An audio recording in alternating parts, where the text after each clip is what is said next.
Они мне позвонили с просьбой разъяснить там и так далее, что да как. И, ну, как бы мнение чеченского народа, чеченской общественности. Ну, это в таком телефонном формате я дал интервью. Мгм. Я не готовился к этому интервью, в принципе, Мгм. так особо не готовлюсь. И такую общего плана информацию дал, особо я не углублялся. Они опубликовали, он мне скинул то, что будет писать. Я особо не стал тему так прям раскрывать. В Мгм. общих чертах. Я ему все объяснил. Он молодец, журналист, он прям, как я сказал, все написал, никаких искажений не было. Через какое-то время откликнулся Зураб Гаджиев и написал То есть длинный у меня такой. сразу вопрос. Это сообщение, это вот, высказывание вообще по этой тематике было адресовано Зурабу или все-таки Нет, это было адресовано... первое нет. Это было как бы разъяснение нашей позиции, слова Бувейсера. Я Мгм. дал, ну как бы расшифровку, да, трактовку его слов, что он подразумевал, и небольшой экскурс в историю вопроса. Небольшой. Мгм. Так, в общих чертах. Я не думал, что они такой, могут длинные полотна там печатать. Договариваться. М. В общем, так дал, ну этот сразу, он так, ну ты, наверное, прочел то, что он Да, написал, да? конечно. Да, конечно, Ага. прочел. И я увидел, что он сильно передергивает, ну, в своем стиле. Сейчас не хочу я углубляться во все то, что он там написал. В Да общем, не там нужно, мы и так думаем. я отметил, я здесь отметил он таким менторским тоном, где-то находясь на самом, знаешь, поучительно, такая манера. Эта манера, она неприемлема, во-первых, и Особо. тем более в адрес Буэйсера, это великий человек, который достиг всего, чего только можно было достичь вообще в мире спорта, вообще является такой фигурой, ну, скажем так, Очень значимо. мирового масштаба человек, и он обращается фамильярно, с такой, ну, не понравилось это мне все.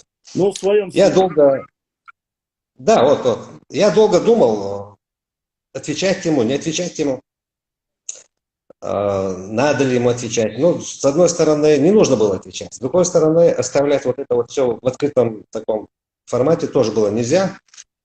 Я ему, собственно, по этой причине и ответил. То, Адам, что я... буквально я сейчас веду в экскурс дела после первого такого сказочного памфлета, точно так же, это уже не в первый раз, Да, да, да. зная уровень его, уровень и Бойсера, и остальных наших людей, которые живут и насколько болезненно относятся к этой тематике, первый раз запущенный опус такой, пафосную речь оставили, не ответили, просто дали знать каждому свое Да, место. я оставлю. После чего наш трехкратный потомственный герой начал говорить о том, что я хочу, чтобы все зрители знали, якобы, что Бувейсер и все остальные якобы испугались и не ответили. Он так именно цитировал. Да, пропадет. Да, Совершенно он верно. везде Совершенно говорил, верно. что, мол, я сказал, меня не пригласили, вот я, а кто ты такой, чтобы тебя приглашали, Вот. и уровень какой, об этом речи нет.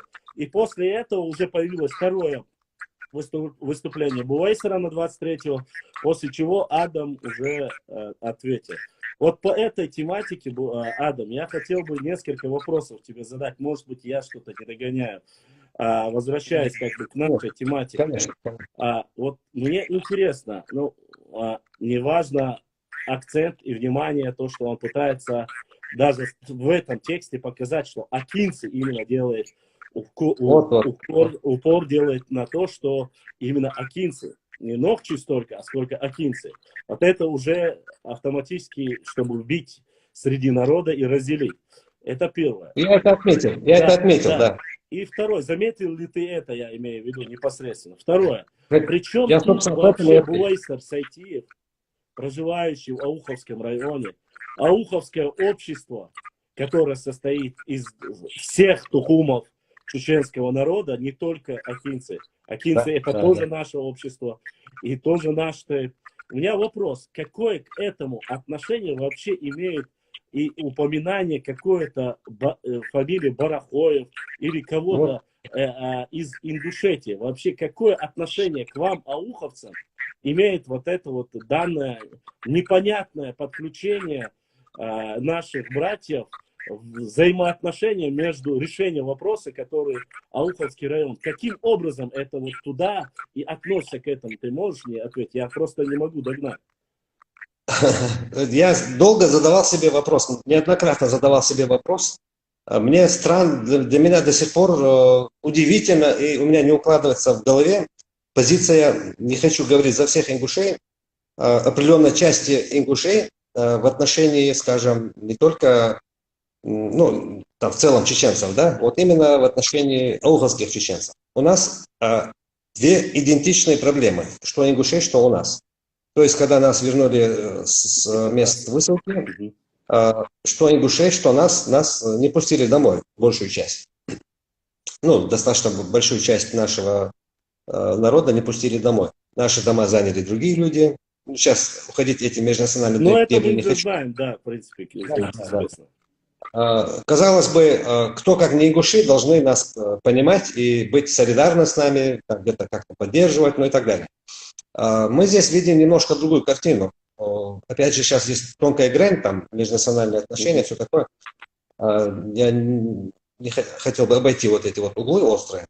С этой точки зрения для нас это непонятно. Вопрос в другом. У определенной части ингушской интеллигенции и, соответственно, так называемой дагестанской какой-то части, ангажированной вот той стороной части, ну, скажем так, представителя исторического какого-то там научного сообщества, там, самозванцы или не самозванцы, ну, вот. исторического сообщества, понятно. Ну, скажем вот так, да, в кавычках. У них произошла смычка на почве общей, собственно, я об этом там и написал, общей, ну, ненависти, называя это, или же там, ну, одним словом, чеченофобия. Она присутствует что там, что здесь. У этих людей сошлись интересы.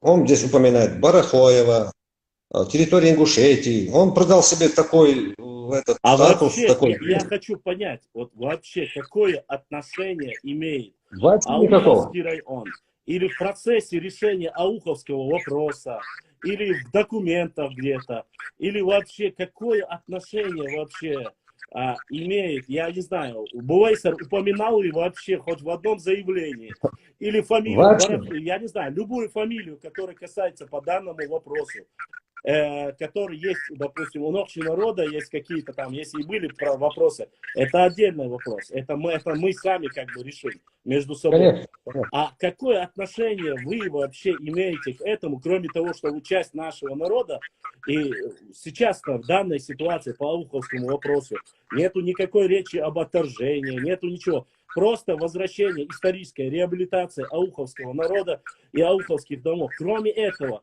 Бувейсер, ваша организация, кто-либо вообще заявлял или официально говорил по этому вопросу, там, чтобы позвали, не позвали. Почему он упоминает эти фамилии? Для чего он это вообще?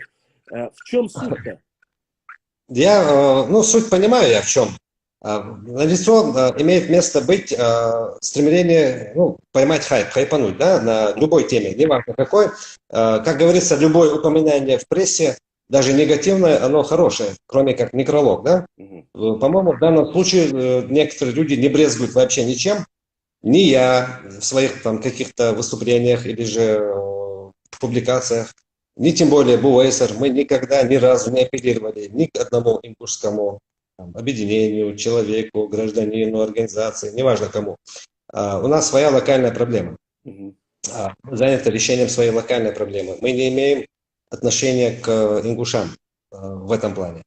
У них своя локальная проблема. Пусть они оставят чеченцев в покое, занимаются своей локальной проблемой. Мы не вмешиваемся в их взаимоотношения с осетинами, скажем. Ну, однако вы же не портите с ними отношения, поддерживаете братские отношения, правильно? У меня есть знакомые ингуши, я когда приезжаю в Ингушетию, они меня просто, гостеприимство ингушское, оно просто... Ну, вот эта вот часть интеллигенции ингушской, так называемая, она меня просто, я иногда не понимаю. Вопрос вот этот вот, он здесь, скажем так, очень много патетики, пафоса в своем, вот он пытается любой ценой как-то себя, свою фигуру возвеличить, возвысить и так далее. Я ему там задал вопрос в своем ответе ему, при чем здесь территория Ингушетии, при чем здесь Барахоев? какие-то сайты, которые круглосуточно Да, поливают поэтому грязью. к этому я еще дойду обязательно. Да. Там целый как бы арсенал каких-то там обвинений и так далее. Это Которые не имеют, абсолютно. если я правильно понял, они не имеют вообще никакой ни почвы, ни основания, ни к тебе, ни к Бувейсеру, никому, правильно? Самого предмета разговора нет, Башлам. Вообще предмета разговора нет. То есть это они, те свои какие-то червяки, которые у них там гуляют, они их выводят наружу и продолжают гадить. Ну, А вы мне просто предлагаете? как человеку со стороны, мне интересно, вот каким образом Мгм. возвращение ауховских названий или возвращение ауховских домов, возвращение ауховских селений, кладбищ и так далее и тому подобное. Какое к нему имеет отношение или кто вообще уполномачивал, допустим, того же Зурабова брать кого-то или входить в маслаат между вами и, допустим, официальной дагестанской властью. Я этого не могу понять. Здесь, По сути, если я вот человек со стороны, если я увижу, я могу сказать, что это, вот я как человек со стороны могу сказать, что это разжигание межнациональной розни. Ни больше, ни меньше. Потому что ставится сопротивление непосредственно, если, конечно, у него получится, он хочет замять туда непосредственно наших братьев, соседей Запада, подтянуть их тоже к этому вопросу, или же он делает это специально для федерального центра, показать, что эти оба вопроса стоят на одном уровне. Хотя это далеко не так. Во-первых, да. я объясню почему, Адам. Хочу, чтобы подписчики понимали. Во-первых, вопрос по Ауховскому району, выделены огромные деньги, построенные новые поселения. То есть там процесс идет, там есть какие-то загвоздки, которые, видать, не хотят запустить этот процесс и решить его. То есть там уже речь Они не идет... хотят завершения его. Да, то есть там вопрос есть такой уже, который, в принципе, есть и переселенные люди. Но в пригородный район, касаемо пригородного района, нету никакого построенного нового пригородного района, нету никакой речи о переселении пригородного района, или и так далее, или возвращения и так далее и тому подобное. То есть нету этого вопроса. Это несопоставимые вещи. Однако, пользуясь вот этим моментом, мне кажется, что он тем самым, этот человек, тем самым хочет оттянуть еще на 30-40 лет вопрос касаемо Ауховского района. Ему абсолютно не важно, что там делают, там, что происходит по пригородному району. Ему интересен вопрос сам, чтобы в этот вопрос были подтянуты еще силы для объединения большей ненависти и чеченофобства. Это вот мое личное мнение. Почему? Потому что другого, если бы Адам сказал, Бувейсер сказал, кто-либо от вас сказал бы, что там, давайте привезите их, подтяните их, я бы мог понять. Но при чем тут они? Мы их вообще, ну, скажем так, мы не нуждаемся в их каком-то там, скажем так, содействии с их стороны, для диалога с этой стороной. Адам, Нет в этом официальные необходимости. дагестанские власти, представители власти, парламента, кто-нибудь говорил, призывал кого-нибудь со стороны, чтобы этот процесс был урегулирован? Абсолютно нет. А дело в том, что это, скажем так, технический вопрос, техническая вообще сторона дела, которая просто длится 30 лет. И они не торопятся завершить этот процесс, там есть масса причин к тому. Некоторые причины я озвучить не могу, у нас суровое законодательство. Не важно, мне именно по твоему посту только. Больше я спрашивать не хочу, интересно. Часть причин, она лежит на поверхности, это у нас, как мы знаем, любое действие, оно приводит к распилу каких-то средств финансовых и так далее, и так далее. То есть коррупционная составляющая во всем этом, она присутствует. Цифры, которые были потрачены, это 12 миллиардов. Цифры, которые еще собираются запросить, уже озвучивали их, опять тоже 12 миллиардов. То есть у меня вопрос, Адам, я, чтобы не уходить далеко, чтобы не забыть, у меня вопрос. Давай. Не кажется ли тебе, что с учетом того, что в России, да вообще и в мире с пандемией, с коронавирусом, зная, что сейчас российская власть и федеральный центр пытаются экономить на всем, зная, что эти финансы еще столько невозможно выделить для этого вопроса, не для этого ли это делается специально, опять-таки, чтобы этот вопрос опять-таки оттянуть на отложить более долгий ящик. Что ты думаешь по этому поводу? Или вообще есть мнение какое-то? Ты знаешь, Башлам, это такая очень такая глубокая проблема. И у нее такого одного прямого ответа на этот вопрос тоже нет. Там очень много бенефициаров, самых разных. Есть политическая сторона дела, есть национальная сторона дела, есть, ну скажем так, территориальная в плане захвата, я не стесняюсь этого слова, чеченских земель. То есть на нашей территории, исконно, на территории на Ауховской земле проживает уже достаточно много, ну скажем так, людей, которых сюда переселили, переселяются. И совсем недавно вышла еще одна, мы обнародовали, появилась информация об обращении жителей 4 сел. Да, я читал ее, я знакомился. Да. То есть это все ложится вот в такой логический ряд. Очень важно здесь не совершить ошибок, очень важно вовремя реагировать и важно закрыть сперва тот вопрос, который висит уже 30 лет. Остальное уже потом является предметом обсуждения. Те ошибки, которые были допущены там 30 лет назад и так далее, их нельзя больше повторять. То есть справедливость, если в отношении кого-либо она есть, она должна быть такая общая для всех, правильно? То есть Зураб Гаджиев, опять же, говорил, что закон работает якобы только в одну сторону. Он вообще переврал все, он с больной головы на здоровую все перекинул. Закон в нашу сторону пока не работает. Закон работает пока в одну сторону. Пока переселение не завершится, речи о восстановлении Ауховского района не идет. О какой вообще стороне в нашу сторону он говорит закон в одну сторону? О какой стороне? Что-то я тоже. Какие-то секретные бункерные строения, которые... Не знаю. Он вообще, я сильно удивился. Он говорит о том, что уже 4 села из 9 получили чеченские названия, чуть ли не половина района. Ну, короче, он выдал... Вопрос. Можно вопрос? Если я не ошибаюсь, эти 4 села, все вместе взятое количество людей можно назвать? Там около 4000 человек. Я писал там, я сейчас все точно... 4 села 4000. Примерно, да. Это 8% от общего числа. Даже возьмем их связку. Даже не 4, 3100 с чем-то. Это маленькие села.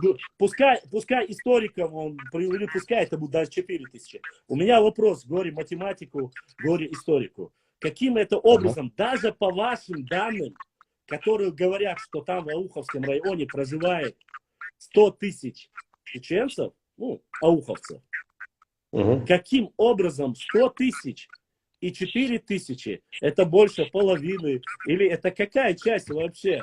Ну, здесь надо быть объективным. Смотри, территория Ауховского района бывшего, она нынче раздроблена на несколько частей. Да. И вот они сейчас говорят о том, что вот они берут за основную единицу Навалакский район.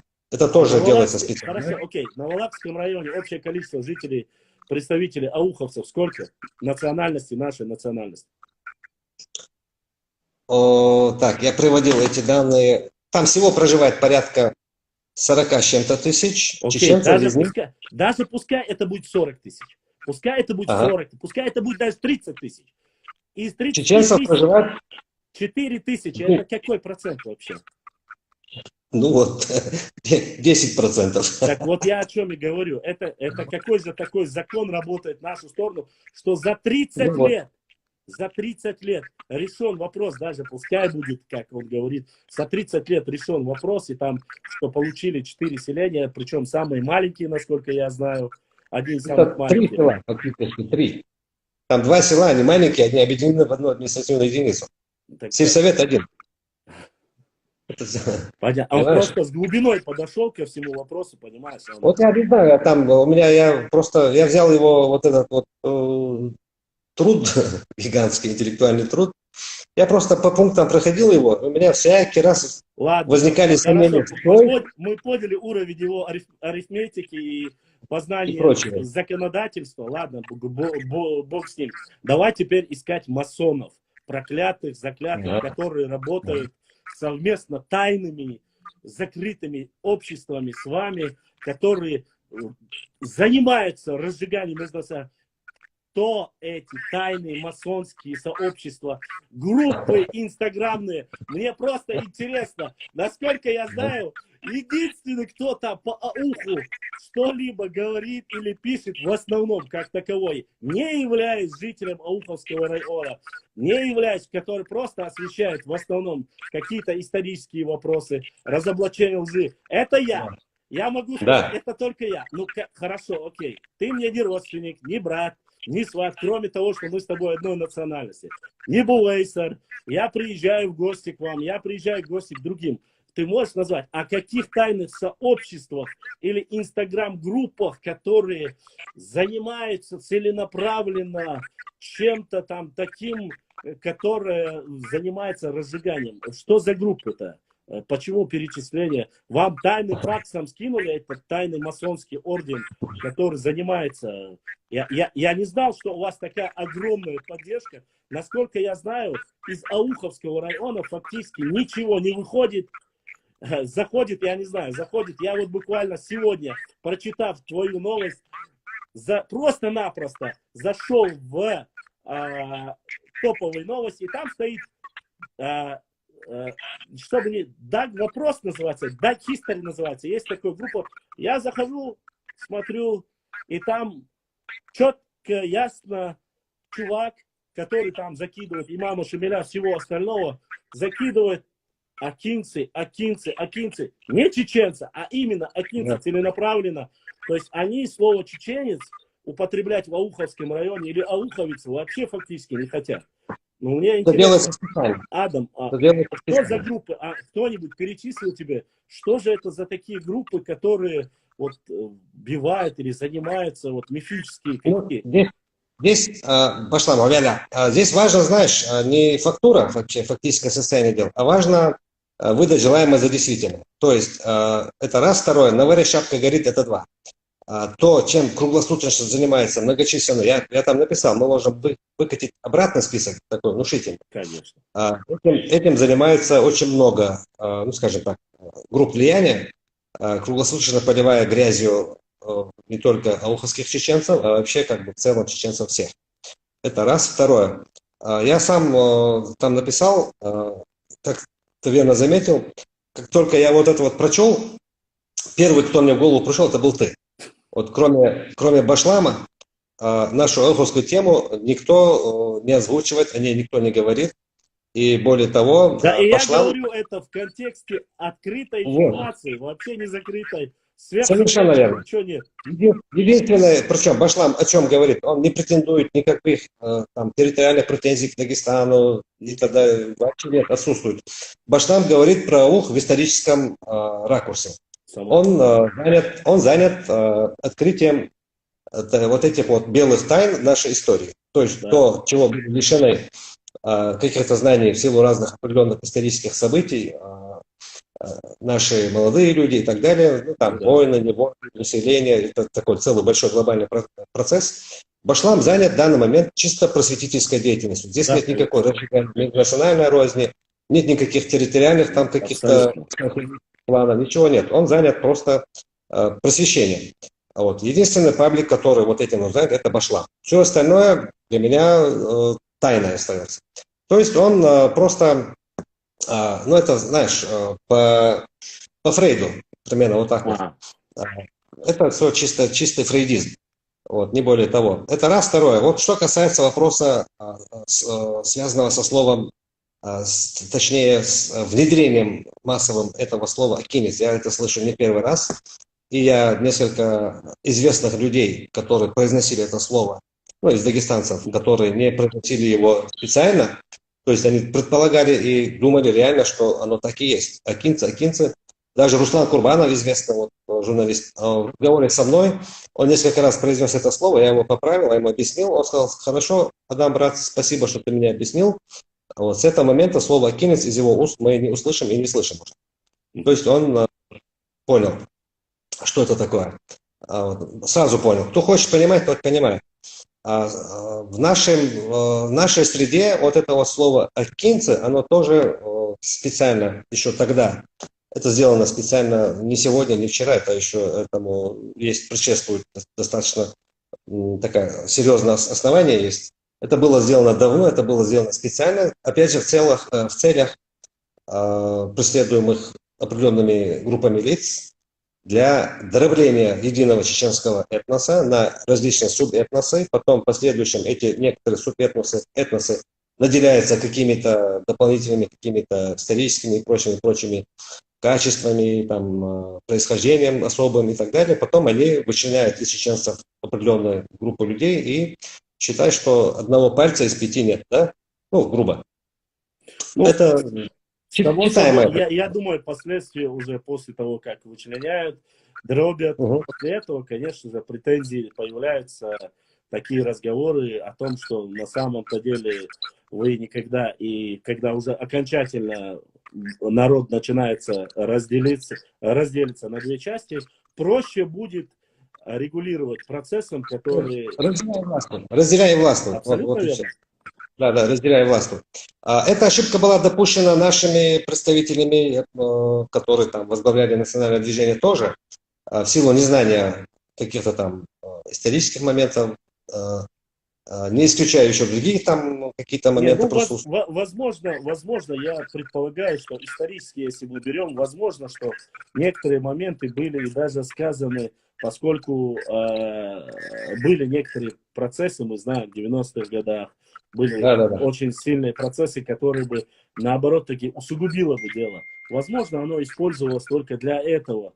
Не всегда это могло быть специально спровоцировано, но использовали именно этот момент в дальнейшем, как мне вот буквально после нашей с тобой статьи, этот человек в эфире был до того, как ты вошел, и где я там описал, он говорит: а ты считаешь, правильно ли указывать каждый раз акинцы, ауховцы? И нужно ли это? Он меня спрашивает. Нужно ли это? Потому что все знают, кто есть кто, якобы. А вот именно такими вот словами ты делишь. Я как раз таки в следующий раз, когда мне нужно будет у кого-то спросить, я спрошу. А по тексту Адама я считаю, что мне, честно сказать, вот эти больше всего из твоего текста. Остальное я видел, как ты размазал, все грамотно, без лишнего, как говорится, пафоса, все по полочкам. Мне было интересно, вот два этих процесса. Кто же это такие, кто там занимается дроблением? Вот это мне было... Дело даже не во мне. Я-то вообще маленький человек. Вопрос, когда ряд групп, ну, я хотел бы с ними познакомиться. Я бы тоже эти общественные организации, вот, которые есть, вот, то, что есть официальные газеты, я их знаю, они все ауховские. Никто ничем таким не занимается.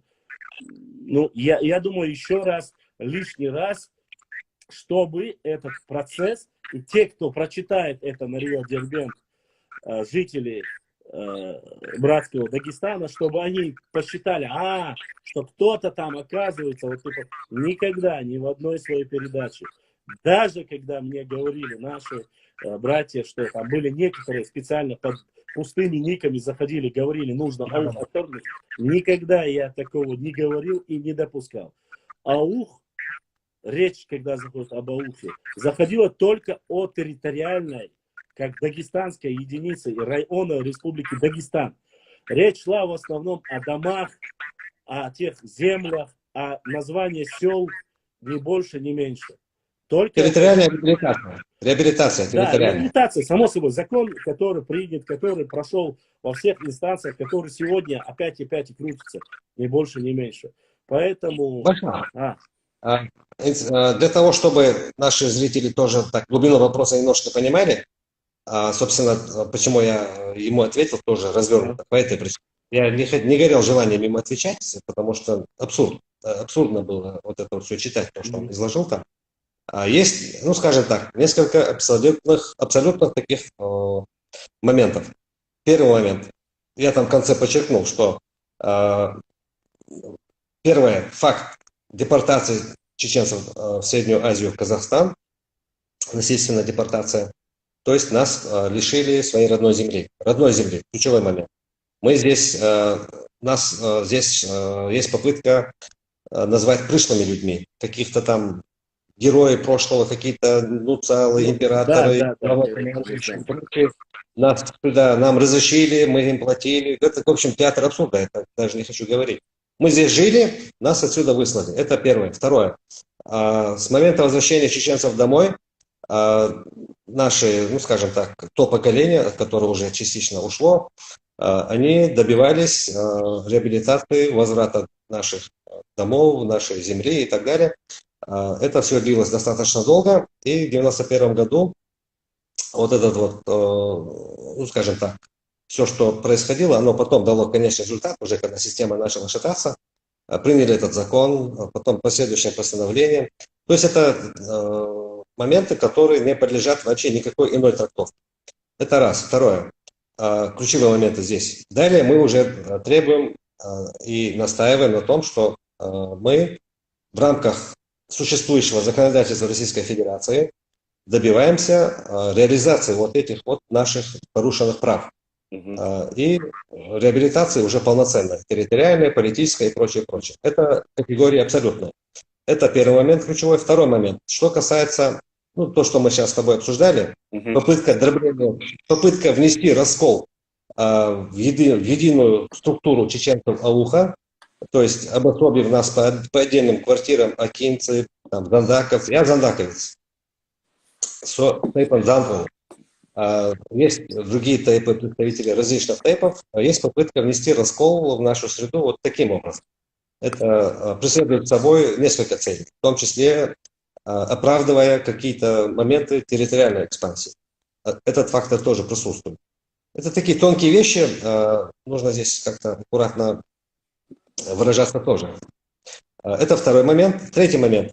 Опять же, есть попытка, были попытки, они продолжаются, подтолкнуть нас к каким-то, ну скажем так, незаконным акциям, ну все в таком роде. Мы на эти провокации не ведемся. Некоторые представители, ну скажем так, ауховских чеченцев, наиболее радикально настроенные, не совсем понятно, какие цели они преследуют. Ну, всегда есть какие-то крайности, да, левый край, правый край, есть центр. Мы всегда занимали центристскую позицию, и мы всегда занимали позицию такую, что мы своей цели можем и будем стараться добиваться только в рамках существующего законодательства Российской Федерации. Все. Это аксиома, мы от этой аксиомы не отступаем ни влево, ни вправо, никуда. То есть спровоцировать нас на какие-то антиправительственные выступления там, и прочее, прочее. Но это они и ожидают. Я имею в виду вот эти горе-историки как раз таки ожидают этого. Вот, я сейчас почему, собственно, об этом и говорю. То есть эти попытки будут тщетны. Если бы подобного рода если бы мы велись на подобного рода провокации, это было бы последней крышкой над всеми нашими надеждами, чаяниями и прочим, последним гвоздем. Вот. Понимая это, мы на это не идем и не пойдем. То есть мы упрямо продолжаем искать какие-то точки соприкосновения в коридорах власти. Мы упрямо продолжаем соблюдать все нормы, все законы и пытаемся добиться всего законными методами. Это второе. Третье. Вопрос, то, что вот сейчас они, в чем нашли смычку и сошлись интересы части ингушской интеллигенции и части вот наших местных вот этих вот историков там, и прочих специалистов. Самое интересное, знаешь, что я хотел сказать? Есть масса людей других национальностей, которым почему-то вдруг резко стала интересна история чеченцев. Почему? Они хотя бы, если бы они занимались своей историей, там, Чукча должен заниматься историей Чукотки, там, татарин историей Татарии и прочего. А здесь все вокруг, которые вот вокруг нас расположены, я не буду их сейчас называть, они все стали знатоками истории чеченцев. Они все знают про нас. У меня к ним совет, вы займитесь своей историей, мы займемся своей историей. Да, конечно. Кто на какой земле жил, кто платил, не платил, вот эти фантазии свои, это все оставьте. Адам, вот по этому вопросу пока как раз таки есть и огромная, я думаю, что у нас обычно аудитория бывает не одна из активных аудиторий. Я считаю, что никому не стоит забывать о самом важном. Когда мы приводим исторические параллели, когда мы приводим какие-то факты исторические, проживание Междуречья Терека и Сулака, проживание Ауховского района, оно не делается для того, чтобы сегодня спровоцировать или как-то претендовать. Границы Ауховского района, они давно уже состоялись. Имеется в виду непосредственно исторические границы Ауховского района. Речь идет об этом. И когда, да, некоторые, там есть определенное количество, называть я их не буду, не в обиду, конечно, но мне интересно, сами, если бы каждый человек, кто бы сюда не зашел, я всегда говорю об одном. Самое интересное, то, что мы изучаем историю, это наши провалы, это наша утечка. 20 лет война, которые сейчас последние 2 шли. До этого депортация, опять же, 13 лет. До этого, до 13 лет, гражданская война. До этого Кавказская война. Огромный клочок истории, мы просто-напросто его потеряли. И сегодня мы, когда говорим, я рассказываю ауховцам, рассказываю там, другим остальным, это делается только образовать для того, чтобы люди знали, что нужно отвечать. Что касается Дании, Мани там и так далее, я опубликовал 2 документа. 2. Их огромное количество, чтобы и ауховцы, и остальные жители, принадлежащие нашей национальности, без разницы, какой это тукум, Акинский, Чеберлоевский, Шатойский, разницы нет. Кто бы он ни был. Есть документы, в котором четко говорится, кто, зачем, как был приглашен, у кого они просили помощи, кто за ним стояли. Но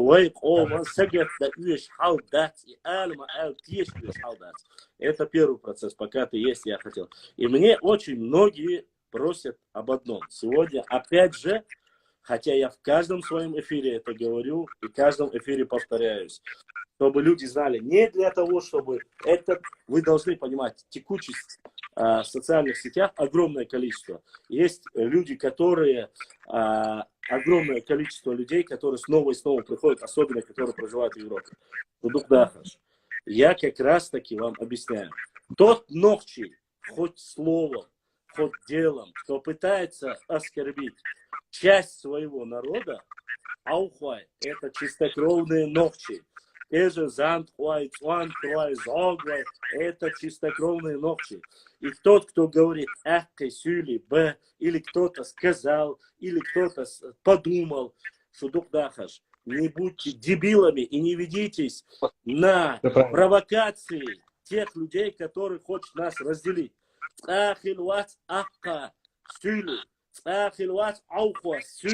Сюли это отдельная нация. Румки это отдельная нация. Разрумки это отдельная нация. Это не касается ауховцев, которые тысячами, да, они воевали и были наибами имама Шамиля. Они всегда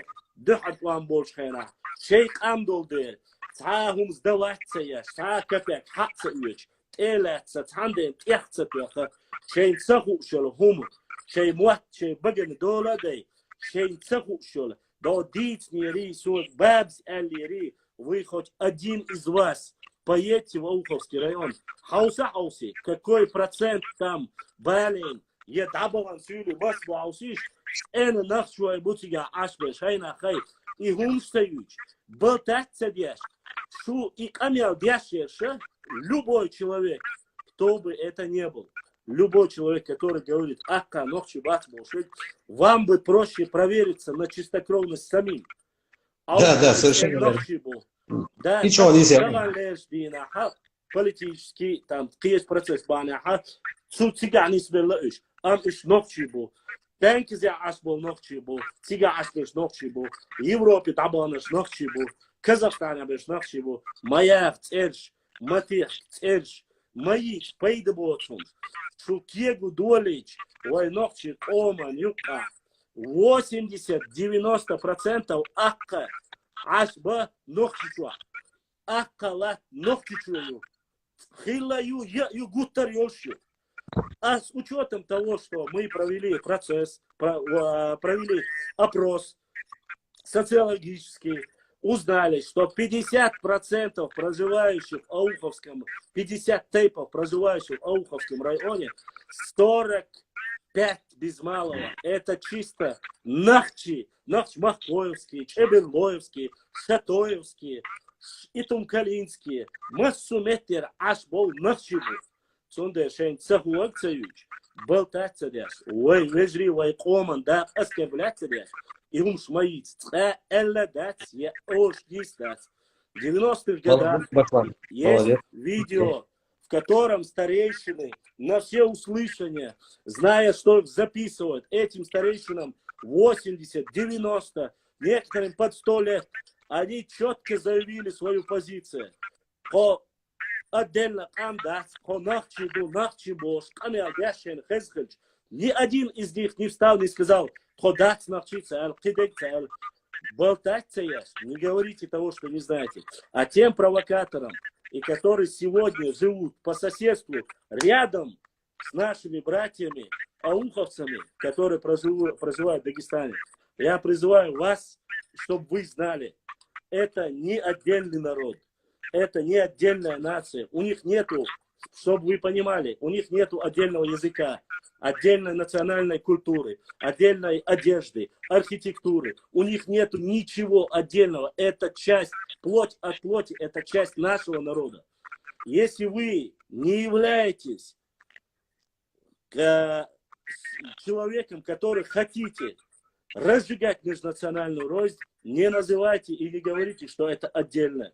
Да, мы все мусульмане, но они часть нашего народа. И они живут исконно 1000 лет на своих землях, по соседству с вами, по соседству с другими. И дай Аллах, чтобы вы жили и дальше. Но, однако, нужно четко понимать. Я говорил, Адам, то, что я вот этот момент, я хочу, чтобы каждый человек понял. Никто не захочет, чтобы мы, ногчи, или даже ауховцы, которые там проживают, кто-либо делил, допустим, кумыков. Или мы начнем говорить, вот вы, это, я примерно говорю, поймите нас тоже, примерно, а вот кизлярские кумыки и кизилюртовские кумыки, это разные кумыки. Эти кумыки. Ну, какое наше дело, Данил? Какое наше дело, Данил? Эти другие. Там их кумуклар называют, здесь кумук называют, ногчи, а в Чечне, которые проживают, это вообще другие кумыки, потому что их называют гумки. Но это же неправильно, это абсурд, конечно, это смешно. Конечно. Поэтому я вообще как пример привел. Будь это без разницы кумыки, будь это нагайцы, будь это кто-то другой. Мы в первую очередь мусульмане, но за свой народ мы точно так же будем биться до конца и не позволим его дербанить, делить. Вы живете, у вас одна родина, живите, мы братья друг друга. Но пытаться изменить историю, которая и так на протяжении долгого времени писалась или завоевателями, или теми прохиндяями и горе-историками, неважно сколько там у них поколений были, которые указывают и говорят, что это не первое, я не говорю это, ты же видел, Адам, тоже этот документ, свидетельство о рождении, где медсестра прикинулась, что она ничего не понимая, записала мать и отец национальность акинцы. Благо отец был благоразумный, он вернулся, сказал, нету такой нации. И изменили. И она сказала, ой, простите, я там ошиблась. Эти ошибки, чтобы вы понимали, если вы не хотите, вот тем людям, которые пишут Бувейсару, Адаму, якобы какие-то группы из Чечни, которые разжигают, никто ничего не разжигает. Поищите концы, и вы эти концы найдете у себя. Нет никого. Никого нет, кто бы разжигал. Кумыки, наши братья, соседи, мы уважаем. Всех дидойцы, андийцы, лакцы, аварцы, со всеми хорошие взаимоотношения.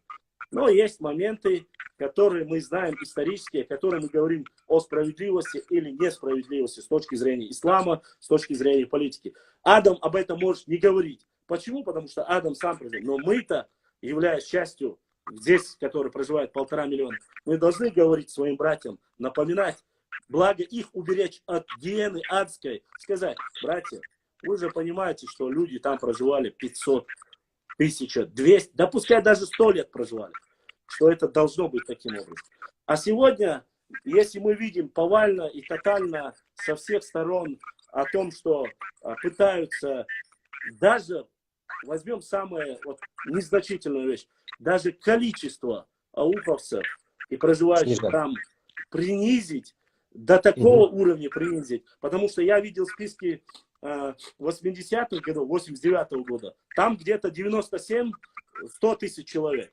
Прошло 30 лет, 30 лет прошли, а ауховцы, оказывается, закрыли свои краники, не размножаются, и они до сих пор живут как бы 90-100 тысяч. Но это 92 тысячи. Да, уже 92 тысячи. Да. Ага. Я просто-напросто, это на какой уровень? Какое дело? Если братья будут хорошие, они должны стремиться к хорошему и к лучшему. Поэтому Адам, я именно взял, почему? Вот эта борьба, она идет долго. Она идет, и она не прекращается. И вот этот некий кол, осиновый кол, он очень сильно, он и будет использоваться дальше. Вот это название там, акинец, масла бахаса. Не понимая, потому что я-то прекрасно знаю, я слышал именно на этот наш памфлетчик, любитель писать историю, где он говорил, и я не помню, то ли это было в Фейсбуке, то ли в какой-то статье, он указывал, что на самом деле в Ауховском районе, а это его, я цитирую его слова, живут в Ауховском районе не чеченцы, а акинцы – это часть ингушского народа. И правильно будет, если претензии будут якобы предъявлять ингуши к этим землям. Но это насколько абсурдно должно быть, это такие разговоры. То есть, ну, это такие историки у нас, Башлам. Да, это просто-напросто. Даже акцентируясь на ту важную, нужную нашу часть, но мы все равно должны прекрасно понимать момент, который, для чего он используется. Валлахи, везри. Я понимаю. ويدو أحليرش ويسجد تغاش ويسأخلتي يشو تيبي تقومي حلو داقا أشليرش تقواتشوني أصدق هندو يسخايشون آدمي إزي قوة تاع إثيوقي آدم فتينو تسويتي دقا دي تدقيق أسود عوشنشون я знаю أسي هندو آدمي آل يشيل كاسون يوتسي كاسون دي وزадумайтесь дикан диашду и ядать только из-за этого. Что он есть Бог, Башлам? Что он есть Бог? Еще один момент здесь важный. Я несколько раз с тобой в эфирах об этом тоже говорил, и сейчас опять должен повторить, потому что и этот историк, и ему подобные, они эту тему постоянно разжигают, ею педалируют. И в связке с утверждением о том, что мы здесь пришлый народ, они усиленно вбрасывают другую тему. Тему о том, что чеченцам, если мы вернем район, если мы восстановим Ауховский район, они тут же проведут референдум и перейдут в состав Чеченской Республики. А есть претенденты, вообще такие претенденты есть? Таких прецедентов нет.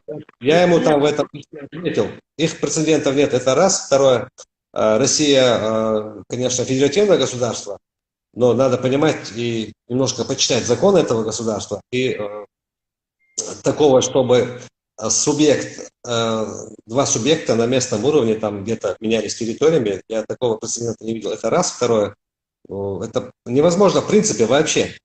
Я там написал, что, например, чеченцы проживают компактно проживают в 6 районах Дагестана, компактно проживает большая часть в Хасавюрте, еще в нескольких городах, Кызылюрт, Каспийск, ну, еще и Махачкала.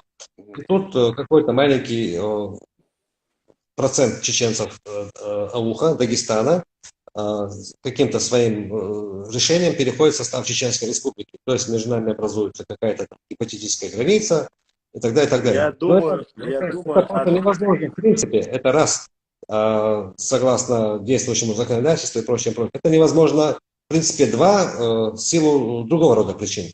То есть вот эти байки, эти страшилки, которые они... Это в том числе одни из тех шагов, которые они предпринимают для того, чтобы наш вопрос не решился, чтобы мы были представлены в глазах дагестанского общества сепаратистами, ну просто нехорошими людьми, так, скажем просто. Эти все попытки, они иногда садятся, ложатся на такую наложенную почву в силу разных причин. Есть люди, которые, скажем так, не совсем понимают, для них слово чеченец, они сразу автоматически нас, например, в Махачкале, ну, люди, которые не интересуются ни политикой, ни историей, их много, да? Они реально могут поверить. Они думают, что вообще мы как бы фактически представители Адам, я хочу немножко тебя поправить, не поправить, а дополнить. Дело в том, тот, кто знает федеральные власти, федеральный центр, во-первых, если такое, не дай Боже, даже, как они говорят в своих гипотетических, сказочных мыслях, они даже бы могли допустить, у меня вопрос. Вы понимаете, что это называется сепаратизм? Раз. Во-вторых, потому что таких субъектов Российской Федерации, Алло. национальных, огромное количество. Это бомба замедленного действия. недопустимо, и никто никогда в жизни не позволит этого. Совершенно Само верно. собой, тут имеется в виду возвращение названий селам, района и дома. Причем тут отделение. Никогда ни разу Ауховский район не заявлял, 100 лет уже, в этом году 100 лет было, за 100 Да. лет никогда не говорили об отделении. Никогда. Эти Это невозможно, в байки, принципе. страшилки, они создаются и говорятся только для одного. Для того, чтобы этот вопрос оттянуть в долгий ящик, и чтобы Да, вот совершенно манипулировать людьми. Но это невозможно. Я могу вам пояснить, почему это невозможно. Во-первых, Дагестан состоит как минимум из 30 народностей разных. Ну, официально, да. Даже если, как вы можете себе представить, даже если бы это было бы, там их столько же, сколько и других, каждый мог бы сказать. Никто не собирается отъединяться, никто ничего подобного не задумался.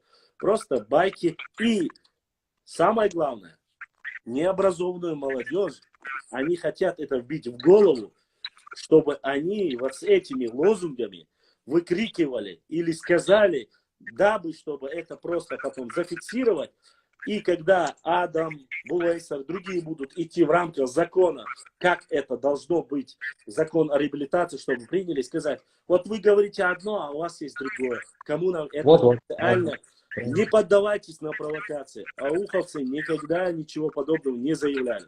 Речь идет о возвращении исторических названий, сел, района и своих домов.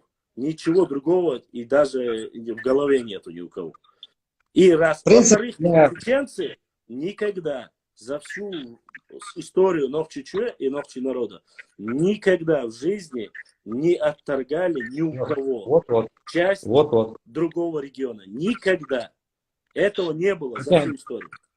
При желании могли. Ничего подобного не было. От нас кромсали. Кромсали. Мы никогда этого не делали. Факта такого нет в истории. Нету и до сих пор. Если вы хотите сказать о недавнем эксцессе в Кизляре или в другой части западной, хочу вас огорчить. Эти земли в тех же размерах, какие они были в 20 веке и 21 веке. Его просто, это уже другая история, мы там поговорим по отдельности. Да. Ну, те, кто знают, они знают и говорят своим же соплеменникам, да, если вы не правы, это абсолютно законно, все правильно. Но некоторые люди не хотят слышать вот эти вот вещи. То есть мы, Башлам, чтобы подытожить или как-то, если ко мне еще вопрос, если я постараюсь в рамках своей компетенции ответить. Ключевые моменты мы выделили, надеюсь, мы... Я доволен, реально доволен. Я хотел очень услышать от тебя вопросы, ответы. И мне, честно, было интересно, может быть, тайно, не вынося на общественность, вы какие-то там искали посредников, которые там должны были, называя какие-то ингушские фамилии, для чего, я не понял. Потом какие-то сайты, которые там работают, я тоже хотел узнать, я хотел бы с ними поговорить. Что за люди? Мне было бы интересно, да.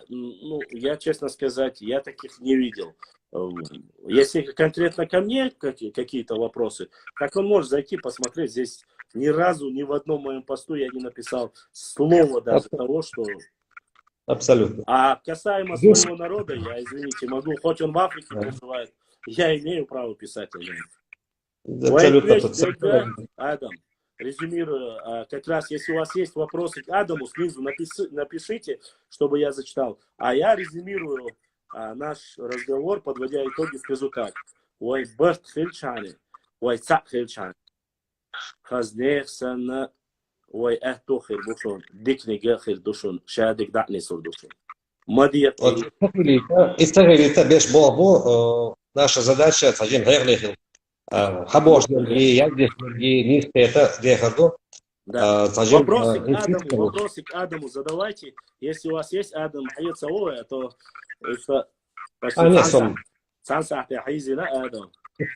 Сайзин Башлам, с удовольствием. всегда готов оказать сега ее информацией, поделиться всеми. Да, всегда рада. Мне на самом деле, пока сейчас, может, кто-то пишет вопросы, мне очень приятно, что есть люди, с которыми, да, Сауховского района у нас достаточно братьев, которые заходят, спрашивают по истории, но вот в этом контексте спрашивать какие-то общественные объединения, к сожалению, кроме как с тобой поговорить, у меня другого дискуссии не было. Может быть, как-нибудь, я не знаю, получится как-нибудь поговорить с Буэйсером, с Айтиевым, хотя бы полчасика выделить, если получится, пообщаемся с ним тоже, вот, именно в формате не встречи, чтобы не говорили, что там, а так в формате прямого эфира, если у него будет время. Человек занятой, пока я понимаю, Мы передадим. в прямом эфире, почему вы не понимаете, вот. Прямом, Адам задает такой вопрос. В прямом эфире с Путиным почему не поднимают вопрос этот? Для тех, кто не знает, как они проводятся, эти прямые эфиры, они могут эти вопросы задавать. Эти вопросы мы многократно на его прямые эфиры записи записывали, передавали. В прямом эфире они не прозвучали, но с администрации президента шли запросы. Некая работа в этом плане. Ну, для тех, кто не знает сейчас, как это все проводится, они не поймут. Там есть сотрудники администрации, через которых проходят вот эти вот миллионы вопросов, и они уже как-то на них реагируют. А уже непосредственно к Путину через это вот сито проходят не все вопросы. Вот наш вопрос вопросы по этой тематике были? Были, многократно мы писали, и более того, я в позапрошлом уже году, получается, да, мы уже обсуждали, нами было написано письмо на имя Путина. Ну, писал его я, что тут скрывать. Мы собрали 12 тысяч подписей, отправили человека. Вот, человек отдал эти подписи в администрацию президента. На них тоже была реакция, но опять же она стандартная. То есть отписка идет сюда, на место, здесь уже на месте. Ну да, это круговорот. Ну, такой, да. В общем, все как обычно. А здесь я не могу сейчас там обвинить администрацию президента, Совет Федерации, Государственную Думу, ну, все наши какие-то органы власти, президента Российской Федерации в чем-то. Формально процесс идет, формально, но он идет 30 лет. Формально он идет, но он идет 30 лет. Вот вся проблема. Да, бывает, конечно, не без этого. Я понимаю, что там, ну, в любом случае, самое важное, что мы хотели услышать, то, что этот вопрос задавался и в прямом эфире, доходит, не доходит, и как он доходит, это совсем другое. Вопрос Адаму. Что авары сделали бы, если бы мы занимали их дома? Такой риторический, походу, вопрос. Ну, это невозможно, в принципе, потому что чеченцы никогда чужие дома не занимали и не займут. Вопрос снимается. Достаточно, я думаю, уже ответ был уже понятен, четко, достаточно. Да, я хочу еще и отметить, и в дополнение к словам Адама, есть некоторые аварцы и те, которые знают и являются мусульманами, когда после возвращения оставили, я не знаю, о количестве я не буду, но они оставили дома и ушли. Есть такие достойные братья и среди У меня есть такой друг. Вот, поэтому мы не говорим обо всех, мы говорим конкретно тех, кто проживает в домах, или даже когда получил новые дома, перепродавая, уходит там другое. Мы об этих людях говорим. А остальном... Еще вопросы, если есть у вас, задавайте вопросы. Касаемо вопросов, вы написали, есть вопрос к тебе. Я отвечу вам обязательно уже после Адама. Я никуда не ухожу, я просто, чтобы Адама не... Есть вопрос еще к Адаму? Говорите, чеченцы из Дагестана. Так, если я... Адам, ну, я не добавляю. Адам, ну, Нет, то, что мы, как бы, вопросы, которые были, я думаю, мы на них ответы дали. Если что-то кому-то не ясно, естественно, sen huç yaparız, job а так, ты вопрос дала, пошла. Что, любое время связи. У меня вопрос, я надеюсь, ты бываешь часто у нас в эфире, я и задам. Я хочу поблагодарить тебя за то, что именно ты показал уровень Буэйсера, второй памфлет, который был написан, ты ему достаточно четко от организации ответил ему. Я надеюсь, что если он не глупый человек, поймет, что у каждого человека, если он хотел обойти дома, поговорить со всеми людьми, ему нужно было не болтать, не писать эти письма, прийти 23-го на собрание, стать перед памятником.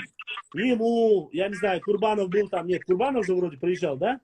Курбанов был, да. Вот Курбанов же смог приехать. Приехал бы, встал бы среди 1000 ауховцев и сказал: братья, мы вам отдали закон в вашу сторону. Им надо было говорить. А не сесть где-то там, махать горшком и говорить там о каких-то пафосных словах. Я бы так поступил, если это было бы, если бы это вот, я хотел бы там ни к одному, ни десятке, малочисленный народ Дагестана.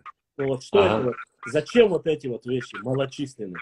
Малочисленные, да. Это одно, второе. Неужели кроме ауховцев, проживающих в Дагестане, пускай их будет 100-200, меньше народа нету? Ну, опять же, вопрос, что ты заканчивал? Как у тебя с математикой? Посмотри, посчитай, какие народы и сколько в Дагестане. Ты поймешь, что чеченцы Дагестана, ауховцы, не находятся на последней строчке. И не на предпоследней. У них достаточно хорошее количество людей, и они компактно проживают, живут хорошо со своими соседями. Поэтому огромная благодарность Адаму, что ты смог уделить время, зайти, когда я тебя попросил. Питаем, видим, отвечаем. То, что я могу, по крайней мере, чтобы люди прочитали этот момент, ссылку оставил на Риа Дербент. Кто более подробно хочет об этом письме узнать, ответа Адама, вы можете зайти, все, в принципе, там ничего такого сильно замученного нету. Зайдите, прочитайте и все поймете сами. Поэтому, да, и последний вопрос к тебе. Я хотел, Адам, здесь написано вопрос по этому памятнику. Ответ все-таки, я-то знаю ответ. Если это все так, то зачем было написано на памятнике чеченцы-акинцам? Вот имеется в виду первом памятнике, построенном вообще в Советском Союзе, реабилитированному народу. Это первый памятник, насколько я знаю, других таких памятников нигде не было. Это первый памятник жертвам сталинских репрессий вообще в Советском Союзе. Первый. Это надо учитывать, когда это было, это 89-й год, это раз. Второе, здесь я как-то упомянул о том, что тогда еще были допущены определенные ошибки. Здесь сейчас однозначного ответа на этот вопрос нет, пошла. И слушатели уважаемые. Дело в том, что преследовались при этом разные цели. И надо учитывать, что это была достаточно большая группа людей, энтузиастов. Сколько людей, столько мнений, это раз. Второе, не все знали, опять же, вопрос про белые пятна нашей истории, всю подноготную нашей истории, то есть термин вот этот вот искусственно введенный в нашу среду чеченцы-акинцы, это тоже имеет какие-то свои причины. Да, как ни странно, конечно, просто я Адама объяснил, странно кажется, почему-то чеченцы пропадают, когда речь идет именно со стороны некоторых заинтересованных людей. Никогда не говорят чеченцы-акинцы. Уходит слово чеченец, уходит слово дефис, и остается только одно. Остается только то, что они хотят видеть, слышать и так далее. Да. Это была, мы сейчас недавно эта тема поднималась у нас, и у нас так пока идут споры, это памятник... Дебаты, не споры, а дебаты, так сказать. Скажем так, дебаты, да, дискуссия. Оставить, либо убрать, поменять там. Так, пока это вопрос такой рабочий. Некоторые говорят, что времена там были такие, на тот момент так было сделано. Да, я честно сказать, я именно вот такой ответ я и слышал, абсолютно верно. Просто если бы написали, могли и не позволить даже поставить памятник, если бы написали иначе. Конечно. Даже факт того, что памятник поставили, это уже плюс. Но есть там один аргумент, который важен. Когда писали вот это вот все, именно чеченцы-акинцы, была надежда на то, что, точнее как, была попытка обозначить вот эту вот территорию, что да, вот она, ну, ошибка это была, что акинцы, надо было писать ауха, чеченцам ауха, была это некое обозначение нашей территории, что вот она наша, хотя еще там еще ни закона о реабилитации не было, ни постановления съезда не было, ничего не было. Ну А да, вот эта вот до попытка принятия была. закона это. Да, попытка была обозначить эту территорию, населенную не нами, не носящую наши названия и прочее, прочее. Земля, откуда наших выслали и куда нам был доступ запрещен. Это было некое, вот, имеет причины эти тоже. Но это уже события были 30 там, с чем-то лет, 32-летней давности. Да. Я этих людей, я им благодарен. Кто-то там сознательно, кто-то бессознательно, может быть, ошибся. Дело решился, дал Сидолцев. Это грандиозное событие, которое они сделали на тот момент. И Нет, оно ничего, кроме да, не главное бывает. это нам знать, во-первых, и во-вторых, ну, Да, мы вот это важно. знаем ряд Вот это причин, которые всем не так ясно, как это делалось там. Ну, я думаю, в историческом плане, да, а я всем буду понемножку объяснять, почему все это так происходило, да. дабы люди, тебе, Адам, не обязательно на это ответить, я смогу это ответить, поскольку Да, я могу позволить это, как говорится, поскольку плохо никому не отношусь, но в то время так нужно было. Итак, Да. сейчас этот же вопрос, Адам, я хочу, чтобы многие поняли. Этот вопрос, это то же самое, когда сейчас мы начинаем говорить чеченские тухумы. Многие говорят, «Вайн тухум, штат, штат». Но историческая реальность была такова, что в это время, в 19 веке, дали это название тухумы, так оно и осталось. Вот точно так же в конце 90-х, 80-х годов дали вот это название чеченцы-акинцы. Это была историческая как бы реальность, поэтому в того времени, советского времени, так оно и зафиксировалось. Но не больше. Главное, чтобы мы понимали. Конечно. Благодаря что принял участие в нашем эфире. Адам, бывает ли у чеченцев Дагестана дагестанский акцент? Акцент у каждого может быть самый разный. Здесь. Смешно, конечно. Ладно, Адам, если ты хочешь что-то сказать, и да, ага. Ну, я подытожу, Башлам, прежде всего я хочу выразить тебе слова благодарности, тебе и в твоем лице, твоим подписчикам, твоим слушателям, тем, кто внимательно тебя слушает. Значит, эти люди, они любят свой народ, свою историю, интересуются ею. И вообще стремление к познаниям, а ты несешь знания, оно всегда приветствуется. Он делает Башлам. Это большая работа и очень важная работа. Очень много, я знаю, людей, которые тебя слушают, смотрят здесь, в нашем, скажем, в Алухе. Ты очень хорошо и доступно, и доходчиво рассказываешь и нашу историю, то, чего лишены, скажем так, чеченцы Ауха, то есть в школах и прочих вот все, что связано с историей, оно немножко, сам понимаешь, в каком состоянии находится. Лучше и еще впереди, иншаллах. Да, он Башлам, я всегда это говорю, тебе в лицо говорю, то, чем ты занят, это оно махбатфин, это очень важно. Чтобы... Дело в том, что у нас здесь, может быть, в Чеченской Республике это не так явно и не так заметно. Существуют разные течения, в том числе в религиозной сфере. Сега, перегибшего шум ждут сега, сейчас не буду озвучивать. И вот для того, чтобы этих перегибов не было, крайне важно то, что ты объясняешь. Важно то. И то, что ты говоришь, нести в массы, пусть я выражаю сейчас так, скажем так, пафосно, это крайне важно. В том числе для наших молодых, не очень, скажем, правильно понимающих историю людей. Такая тонкая тема сейчас. Важный момент. Все мусульмане братья, но у каждого мусульманина есть свой дом, ареал своего обитания, своя земля. Ты примерно понял, о чем я, да? Да, конечно. И что мы Башлам, я всех благодарю за то, что нас терпели с Башламом так долго. Я всегда в меру своих каких-то...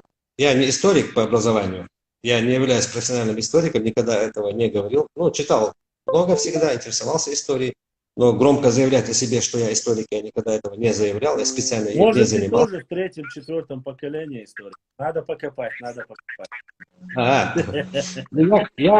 Когда-то поступал на исторический факультет Чечено-Ингушского госуниверситета. Был у меня такой период. Я живо интересовался историей, ну, это интерес у меня еще сохранился. Но для того, чтобы человек называл себя историком, он должен обладать специальными знаниями, не теми, о которых говорил определенно вышеназванный персонаж. Это такая специфическая тема. И каждый, кто говорит, что он историк, сперва нужно его немножко посмотреть пристально сквозь лупу, что он из себя представляет. Не каждый историк является таковым по факту. Но дело, это все очень так, точечно. Да. Вот такая тема. Сайхушник, еще объяснить, вижу все вопросы, которые касаются ауха. Сегодня я полномочен вести определенную информационную такую работу. Это как бы моя стезя, моя епархия. Мне это поручено, я этим занимаюсь. Как занимаюсь, насколько хорошо или плохо, не мне судить. И в меру своей компетенции, в меру своих каких-то знаний я всегда буду готов Ну ты ответить почаще заходи, хотя бы знакомь нас информационно, чтобы мы А, подпитывались светом твоей мудрости, так сказать. ой, ладно, что Сайхушников, души, мы в любом случае всем вам благодарны. Шундерес Халмасяна за поддержку, за понимание. Вы вовсе дочь, ищи акшн вечерим, в дереге душу. И воюха, нам нет воюха, нет хилбеши, хилищац каким-то явлением, каким-то моментом, которые приводят к дроблению нашего единого общего одного этноса. Ой, этнос, все остальное вторично, все остальное вторично. Тут дело башлам с Бога, дикла душа, что Бог тира, мяна, смысл и шайдика правильно ловите, и об этом о тех знаниях, которые вы здесь получаете, их не держите в себе. То есть, там, где мы общаемся, где-то мы в каких-то социуме присутствуем, эти вещи нужно объяснять, эти вещи нужно рассказывать. Это не должно находиться в нас, это должно... В этом и есть вся цель, конечно, да, Адам, Масерг, Маршал, постарайся, я не знаю, как-нибудь, если у Бувайсера будет время, постарайся, в виде конференции, как-нибудь, свободное время, если у него получится, полчаса хотя бы, чтобы пообщаться. Хорошо. Масла, мало ли получится, всякое бывает. Совет. Он в Москве, он у них... Док, Маршал, Бувайсер, Висвяш, да, Цвишту, да, Ну, скорее всего, скорее всего, может быть, если ты выложишь, завтра посмотрим. Но у меня все, как всегда, да, я сохраняю, ничего не убираю. Сейчас, иншаллах, у нас просмотры очень хорошо поднимаются. Есть некоторые видео, которые за 40 тысяч перевалили, смотрят. Я думаю, что 40 тысяч человек это уже достаточно людей, чтобы они могли, да, музыка. Амин. Пошла. Да, больше тебя не задерживаем. Везде орел. Давай. Пошла. Давай, это был нашего. Связи, ауш. Так, вот. Вопросы с Адамом. Этот пес меня, конечно, выводит из себя. Он вечно поднимается, поэтому я его часто трогаю. Кто-то там был, какой-то адвокат, я не помню, какой адвокат, он хотел задать вопрос мне именно, конкретно. Вот. И поступил донат, сейчас зачитаю. От кого, я не знаю. Сейчас посмотрим.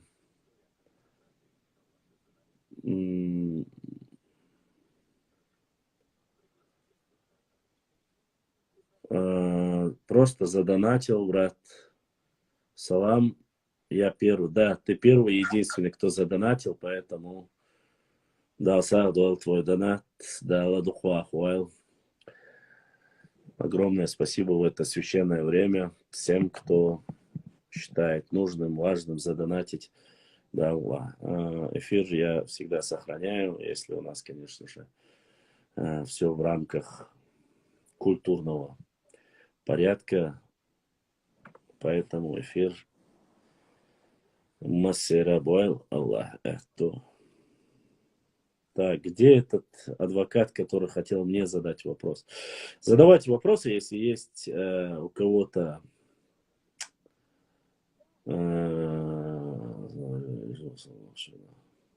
и не только прописываться, еще и заселять. Пашлам, кто больше тебя бесит, комары или красный?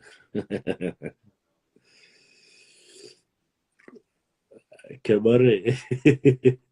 Башлам, я про то, что чеченцы с Чечни называют нас ауховцев все. Я уже ответил по этому вопросу и дал оценку этим вопросам. Любой человек, кто это говорит, ему стоит провериться самому на чистоту. У нас есть генетик Пахрудин, пускай проверится. А ауховцы, насколько я знаю, являются чистокровными ногчи. Ни у кого нет сомнения, что Зантруай, Цуантруай, Ширди, Шуануай и много-много-много других тайпов, которые проживают в междуречии Терека и Сулака, Ауховском районе, что они являются чистокровными ногчи, и никогда не было сомнений в этом. А то, что кто-то, какой-то больной, необразованный человек, и я прошу на таких людей не обижаться, во-первых, никто массово в Чечне не называет никогда ауховцев Сюля, это раз. Во-вторых, потому что я-то знаю, уж поверьте мне, я общаюсь с многими людьми и знаю, кто кого как называет.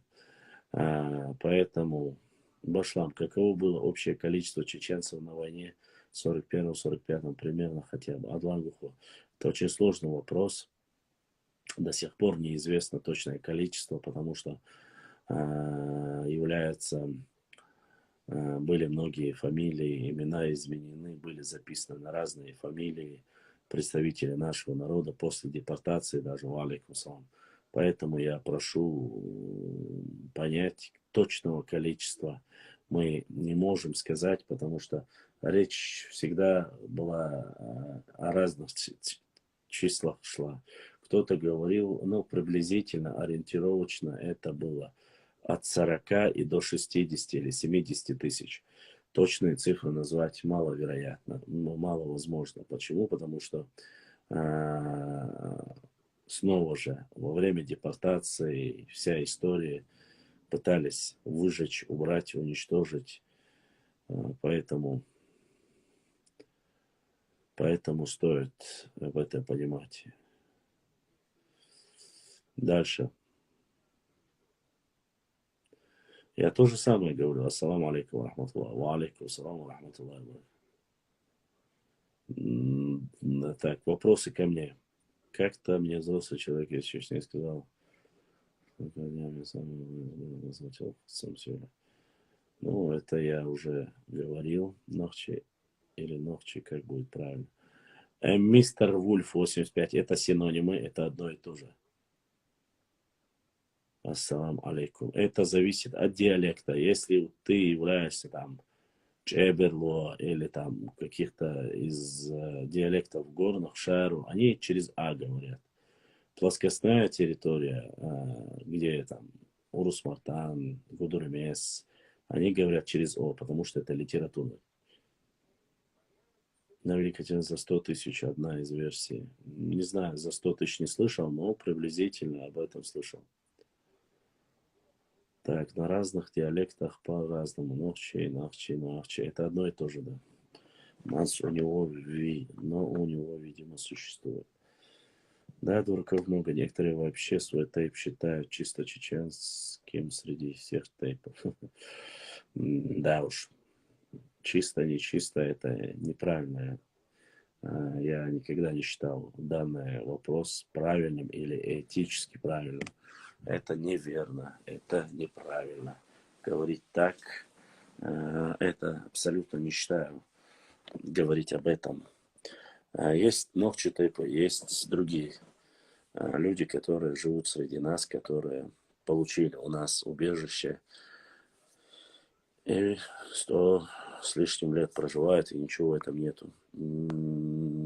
Неоднократно говорил про то, что на Лакском районе, то есть прописывается, чтобы он стал аухским, нужно первым уровнем обучаться, а не то, что на Лакском районе, Баркал, Башлам.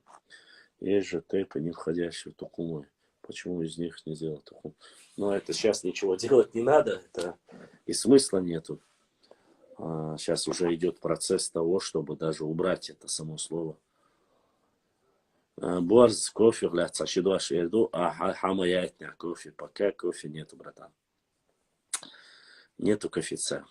Башлам, пригласи эфир, мусу теме шоуз. Я никого не приглашаю в эфир, кто хочет, приходит и отправляет запрос. Ни больше, ни меньше. Я ни за кем не хожу и не прошу, чтобы вы понимали. Железное правило. Желающий может зайти, отправить ко мне запрос, показывать свое лицо, говорить в рамках культурно дозволенного, и я буду говорить. Ни мат, ни оскорбление, в плане чего оскорбление, национально переходить, этого нет. А так, Башлам, водички с крана налей, для тебя налью, бесплатно. Башлам, очень познавательно для тех, кто думает, что аухи. Аух. Очень зацепили меня слова одного Нохчи, который говорил, что его в день женитьбы невеста стояла в углу, когда его приехали, забрали в армию, погиб под Севастополем. Есть такие случаи, альхамдулиллах, что среди нас есть знающие люди. А так эфир продуктивный были с The Wise Space, спасибо, такому это общество. Ну, это союз обществ. Неправильно будет сказать, что это общество, это союз обществ. Ламрой, шабул нохчибу, ламан хуай. Правильно, ламрой, ламан хуай, шабул нохчибу. Нету ни ламрой, нохчи. Пошлам, когда ты в последний раз дрался, кто победил? О, это было давно.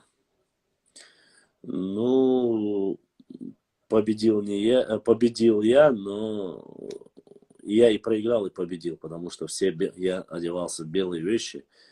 У меня очень много было. Я люблю вообще, по сути, у меня два любимых цвета, белый и черный. Вот я был, вот и кто-то задонатил всем, кто прислал, всем брату, который прислал донат, огромное спасибо.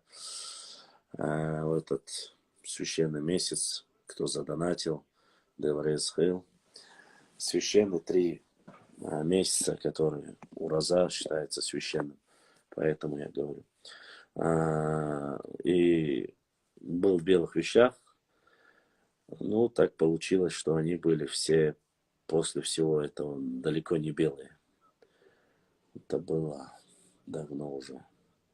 Я вот вообще очень дружелюбный человек. Я люблю дружно говорить, общаться. Очень люблю юмор. Люблю мир, люблю я. Но если не оставить в покое, как и каждой ночи, мало отдаю отчета, что будет потом.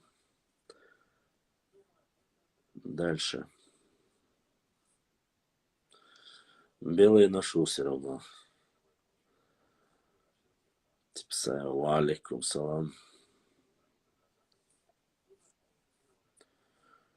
Да, 2 человека задонатили сегодня. Башлам, собратва, я скучу, самок не даст. Я не знаю. Для всех открыт доступ. Когда я больше пишу, занимаюсь какими-то другими работами, именно непосредственно на сайте у себя здесь, все начинают эфире, валикум салам. Все начинают говорить, сделать эфир, захожу в эфир, я не знаю, наверное, в каком-то другом месте находится. Ну, это, как говорится, на свое усмотрение.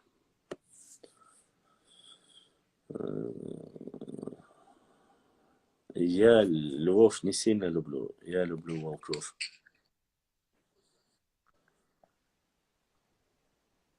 Башлам, ладу шу. Хозяин, самой. Хорошо, хорошо. Ну, к чему она косту туком и бог худобог и хотела его. Милуева. А?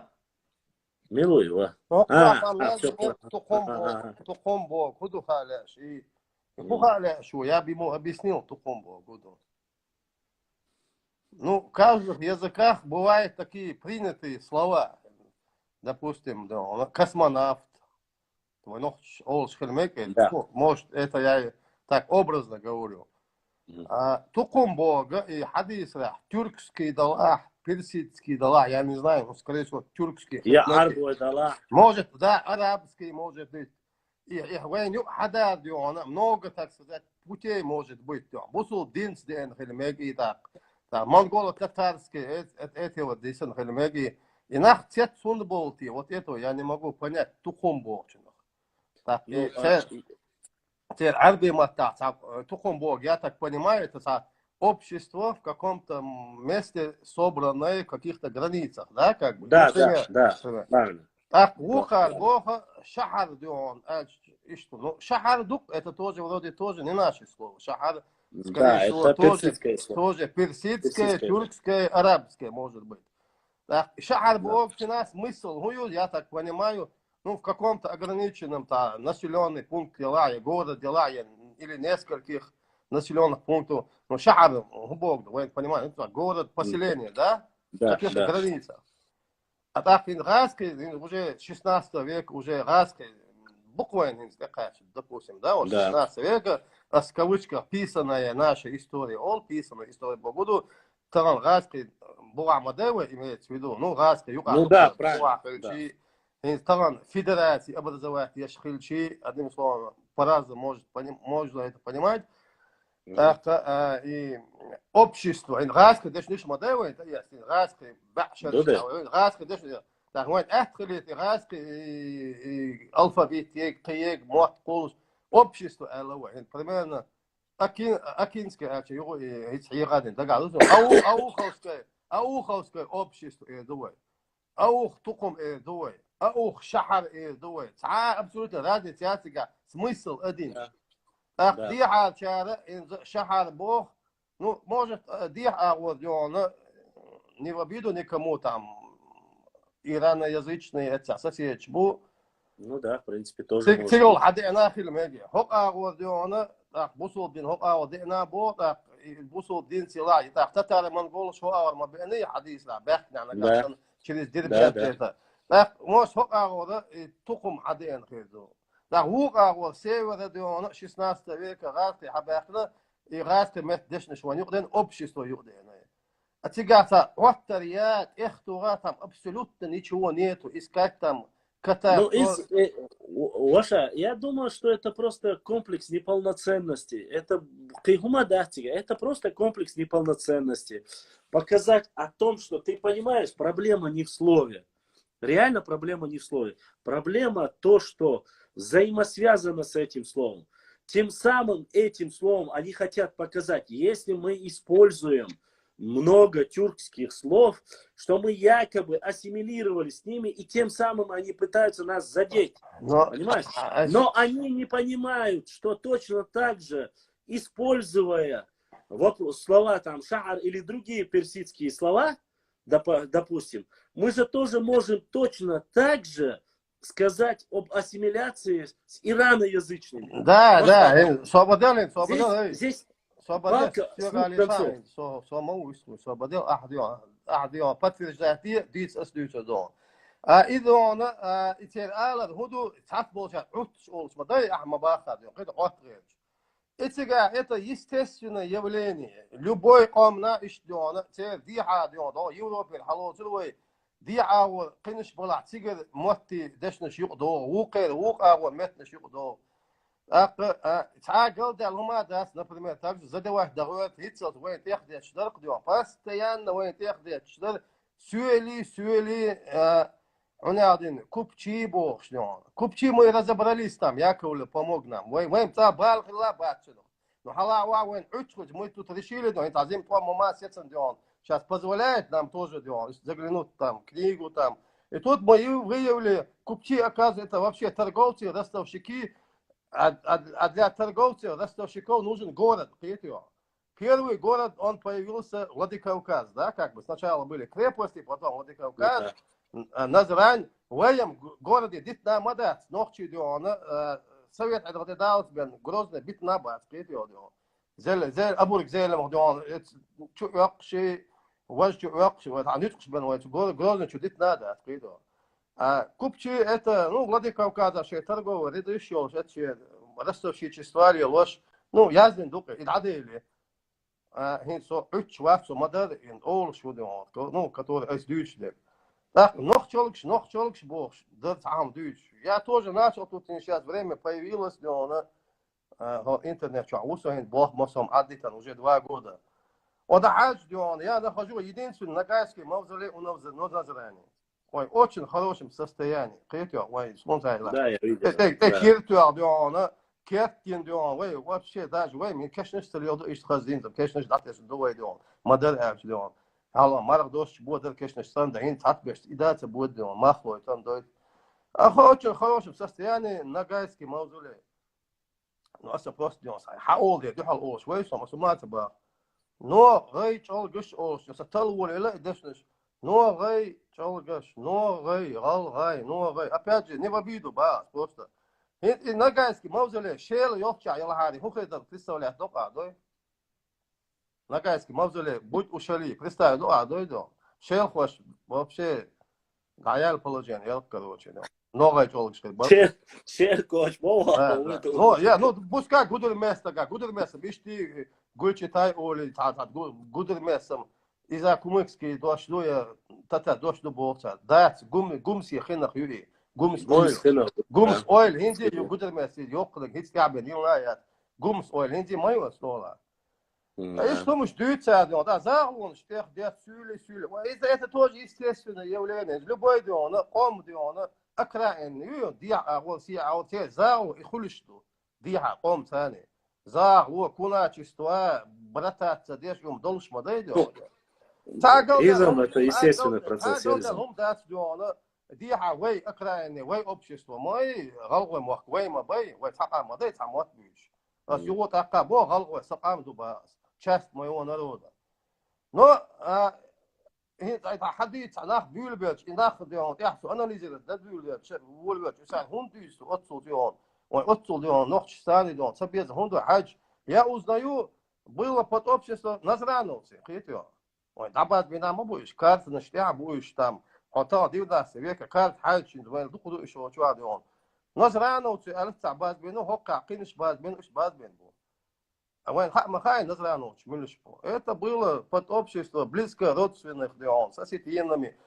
Ахтан любой Назранович диона, Танин Халхиет Шума дат дион. Шей, ну пошли на службу дион. Так карьере вана, важ дион. Сюмах ягвел вана, важ нуцкил вана дион. Диха кунду хави кайшин кайдион. Шей бануш дукцер дион.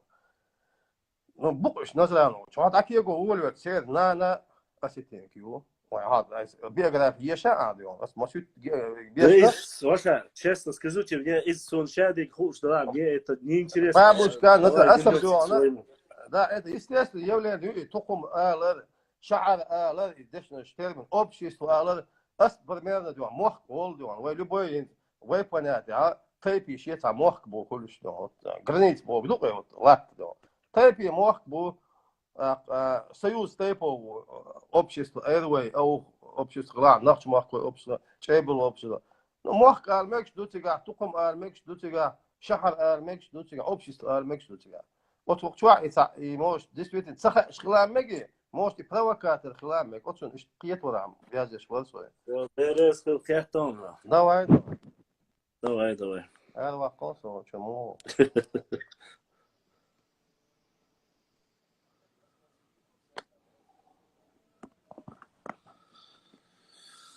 Так, дальше. Продолжаем.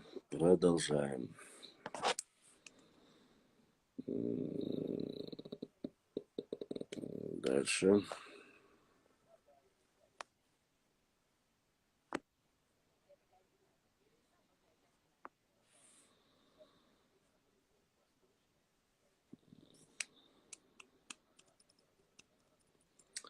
Иди к ворма. Подожди, есть вещи, которые вот вы начинаете, говорите, и иштари, уштари. Эти моменты, они написаны в книгах, они есть, и их озвучить э, ничего не добавляет. Это известные факты, они есть в книге. Если я его повторю, у меня ничего не поменяется. По процессам языкознания, лингвистики, этнонимов, гидронимов, ничего такого нету. Алейкум салам. У тебя есть эфир про шейха Мансура? У меня есть эфир про шейха Мансура, но он должен быть далеко внизу. На моей странице он должен быть. Вот. Ни больше, ни меньше.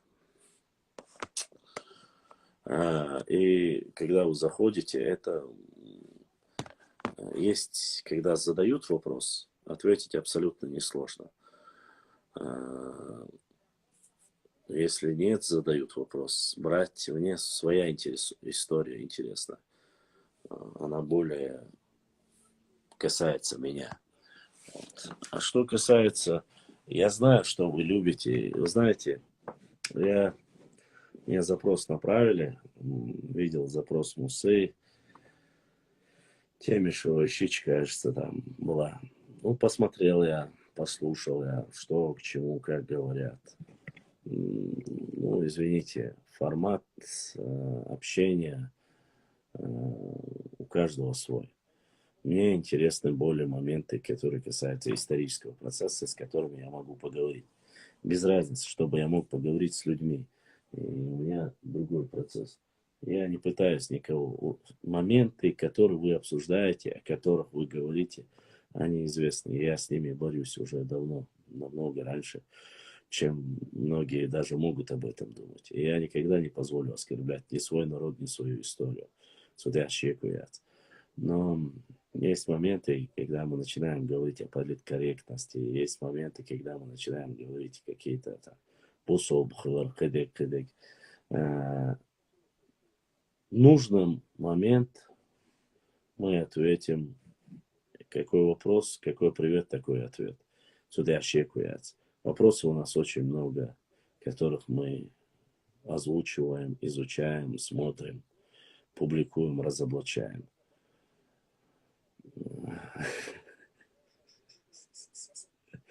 Кавказ мир. Ой, Кавказ он мади. Азамсак, да? Но надеюсь, что немножко мы, конечно, пошло, мне кажется, нарнийцы, как свои клички, так и другое хотят нам.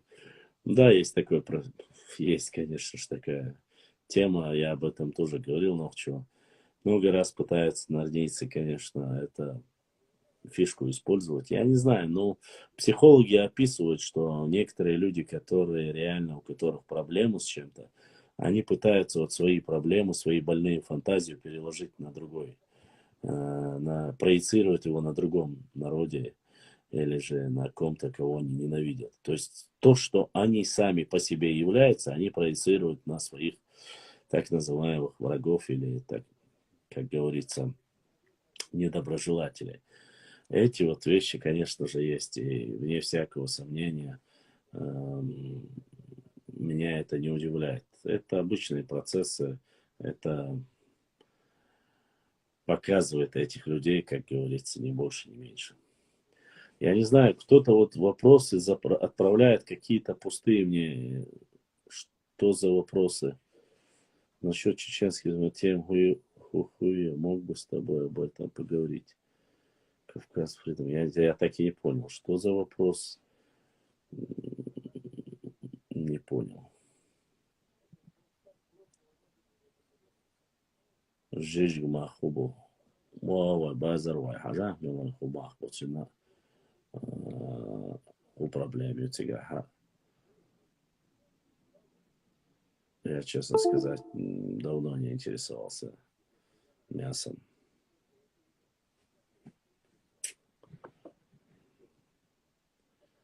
Так.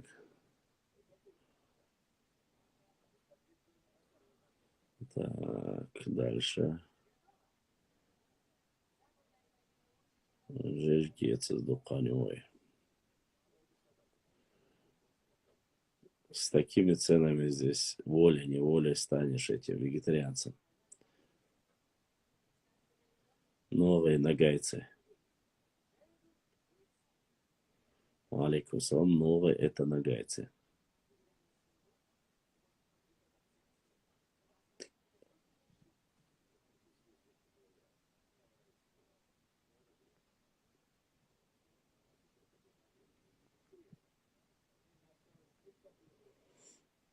Так, что там? Конечно,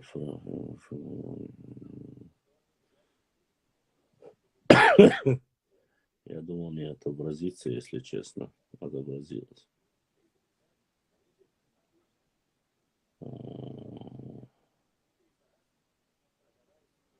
Доната есть, Саша. 2 доната было. Маша, донатов пока нема больше. Есть ночи.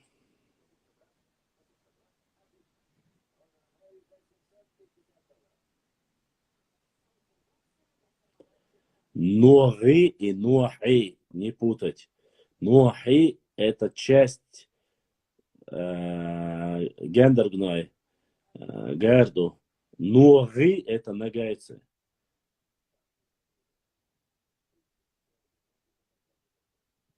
Про шелковый путь у меня есть статья написана, и, кстати, можете посмотреть очень много, в 3 частях мы написали о шелковом пути, который проходил через нашу родину. Поэтому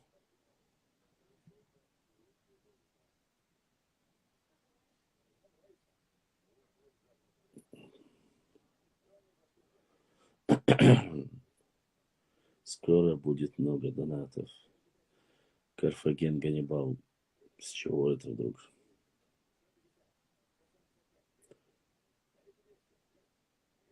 Разгины, чеченцы, нахи. Неплохо. Симха, где можно прочитать. У меня на странице. Башлам пишут, что гитлеровцы золото искали у нас. Неправда. Никакие гитлеровцы у нас золото не искали. Молния в горах. У меня конкретно не сам. Ну, считается, если ты про Абузара Эдамирова, считается, что он брал все на основании реальных рассказов. Если ты об этом говоришь. То есть реально существующих. По крайней мере, пока о лживости и недостоверности информации, которую писал Абузар Айдамиров, его нету вообще. И поэтому вполне возможно. Нету слова нахи. Нахи слово это неологизм. То есть вымышленное новое слово. Нахи слова нету.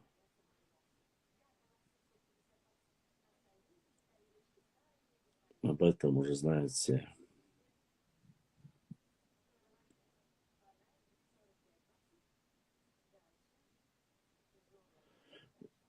Это 2 слова, которые введены в обиход Мальсаговым и Яковлевым в начале 19 века.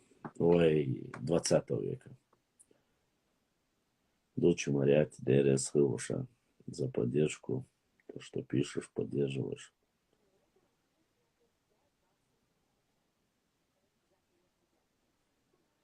Поэтому...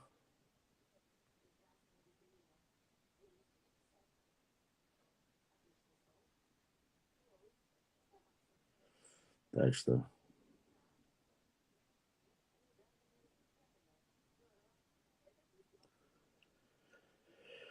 Я могу тебя смело назвать Нахчи.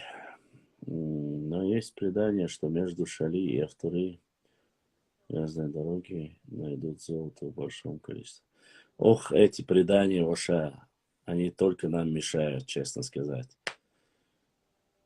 Дучево сколько на счету. Ваша, честно тебе скажу, на счету очень мало. Здесь нету и два доната, и они оба небольшие. У меня на счету самого, я вот, то, что есть, это 1,5 рубля, кажется. Вот. Документ, дочь. Но если ты хочешь, я могу скрин тебе сейчас сделать и отправить, если ты не веришь. Какие есть у нас карты 17, 18, 19 века. Ранних карт у нас нету. Более ранних карт у нас нету. Башлам географический Кавказ, откуда до куда есть точно определение. Ну, вообще считается, все, что находится между Черным, от Черного моря,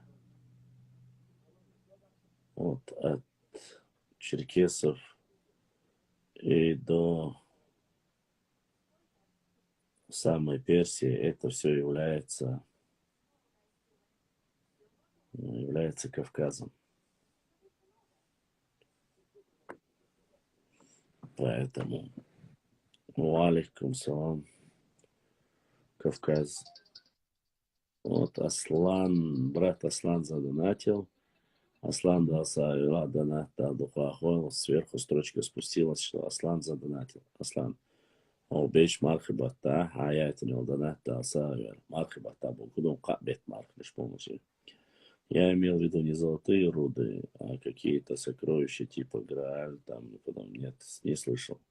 Ну, это, честно сказать, я не сильно в эти вещи верил. Столько войн было на наших землях. Герман, братья, думаю, что чеченка не имеет права выйти замуж не за чеченца, кто со мной согласен. Это даже не обсуждается. Омар. Ассаламу алейкум салам. Идик Бохона Хелева, действительно. Хелламбах Башлам. Один сказочный написал, типа, мы нация, потому что у нас есть язык, своя земля, традиция. Нету ни языка, ни традиции, нету ничего. Все общее. Нету отдельного языка. Но я не видел его. Пускай покажет, если есть. Где есть отдельный язык, где есть отдельная традиция. В чем она заключается? Земля это, конечно, земля-то есть сегодня у каждого человека.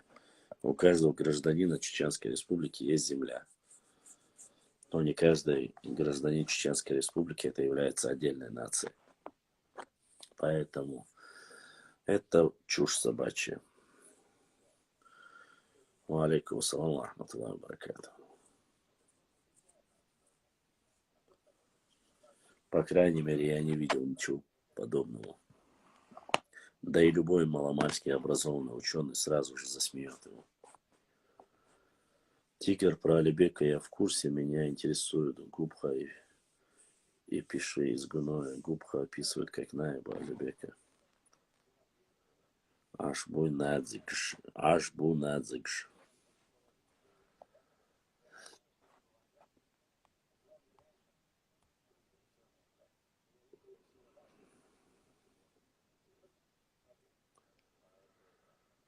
Чеченец, кистинец на своем.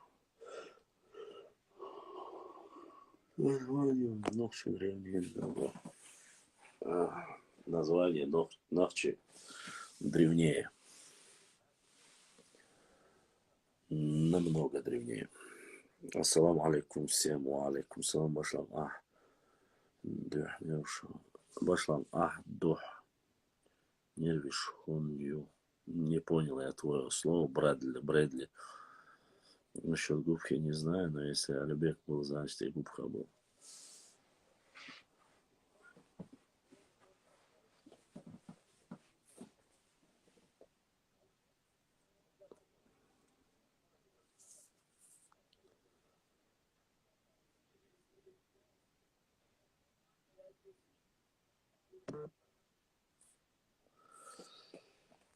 Брат Умар задонатил.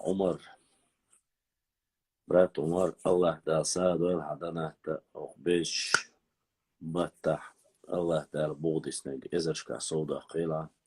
Огромное спасибо за донат, брат Умар. Аллах дар Лухва Ахуал.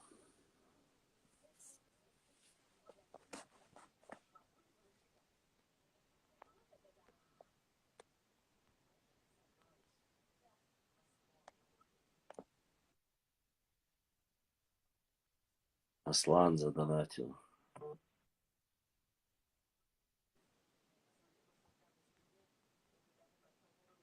Так, вопрос дальше.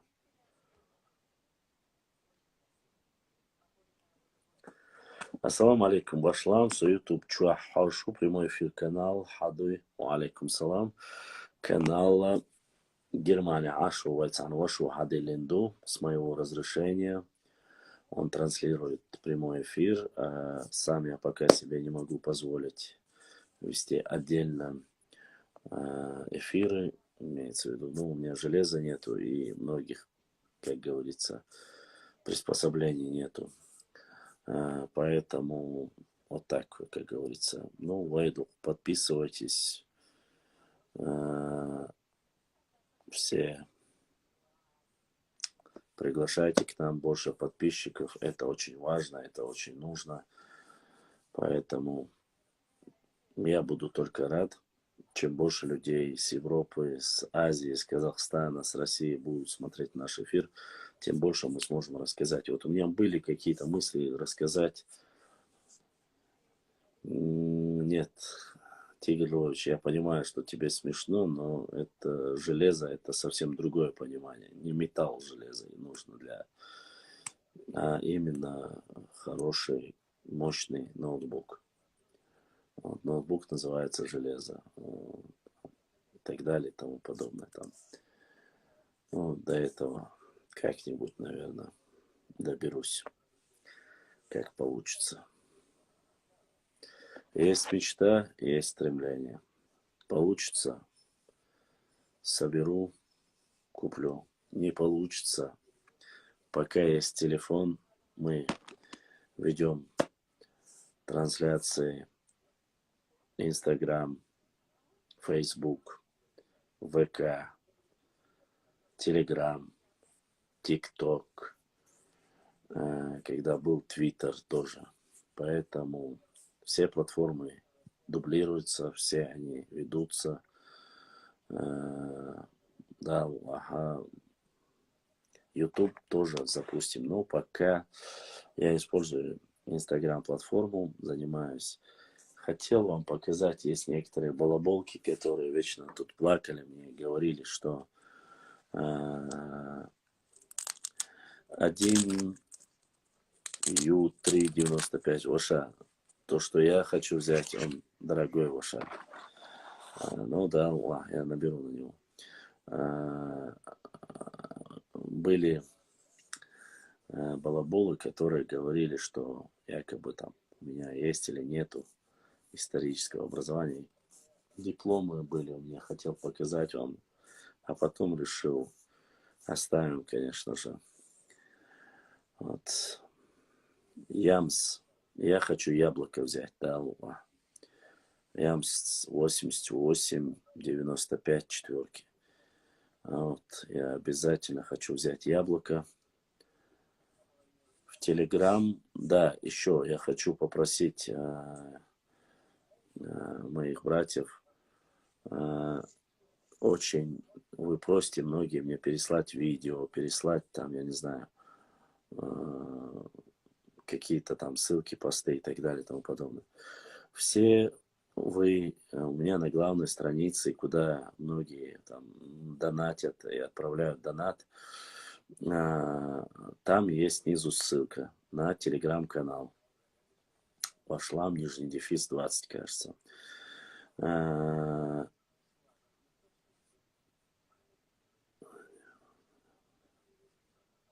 Из 95. Все понял.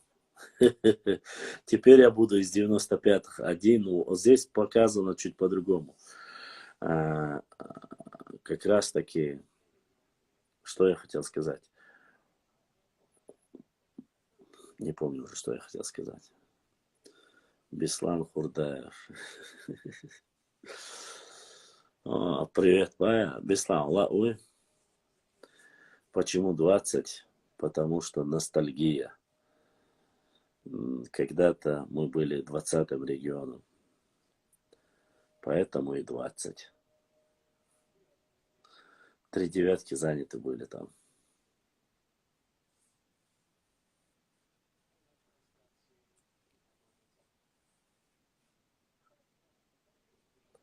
Зандакский ДРСХЛ.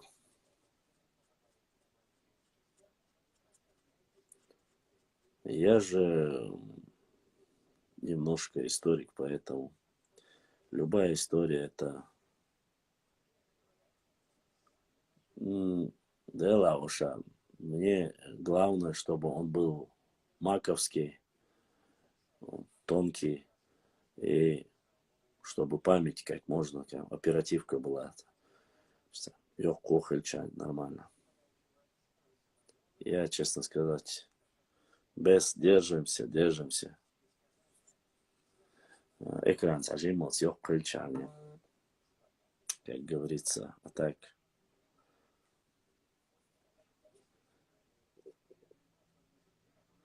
Карфаген, Ганнибал, ДРС, Хилл, Таумадац. Тех, кто донатит, очень мало, поэтому ты ничего не опоздал. Таумадац. Да, у меня ушко историческое. У меня, я закончил университет на красный диплом, вышка. У меня Академия госслужбы, вышка. Но это уже не исторический. Там у меня административное управление.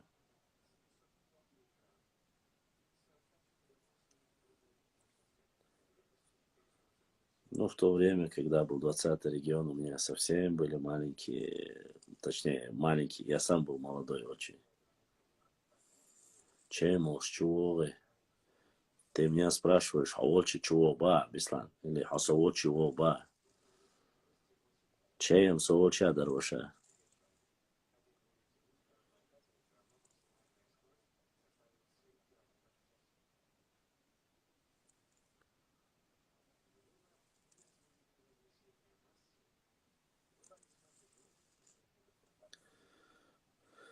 Время.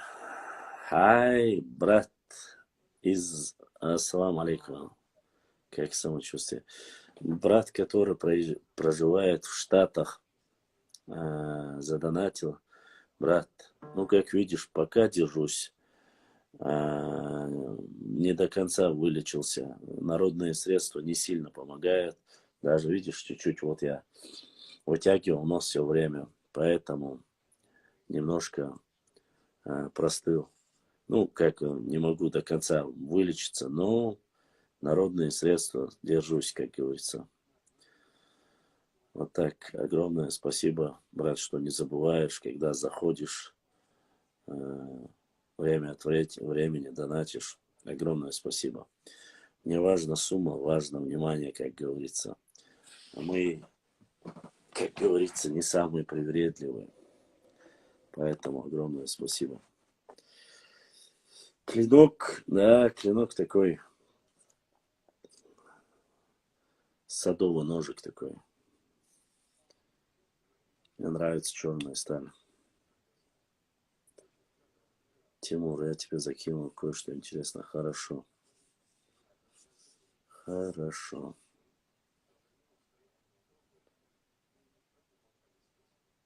Ва алейкум салам ва рахматуллахи ва баракатуху.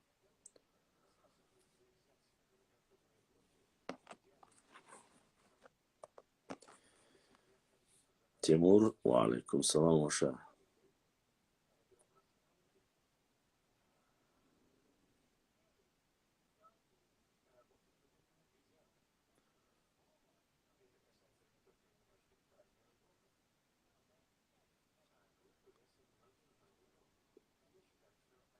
Походу здесь своя тема идет между собой. Грозный, ассаламу алейкум, скажи, как донатить. Грозный, брат ты или сестра, не знаю. Когда ты заходишь на мою страницу, главную страницу, там есть кругляшок, где моя фотография стоит еще белая. Под ним есть написано это, ссылки. Если ты проживаешь за границей, там есть платежная система PayPal или PaySend, каждый называет.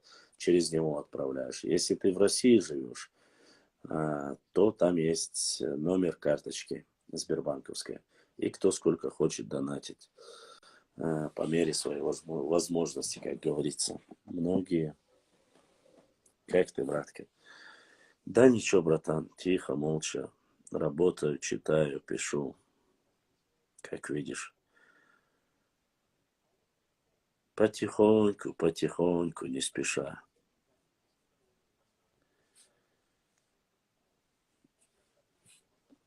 Так и живем, так и сидим.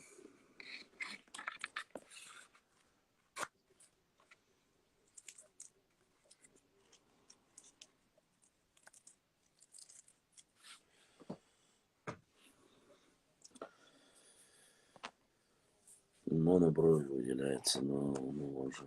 Короче, все на своей теме, и я не понял, о чем речь идет.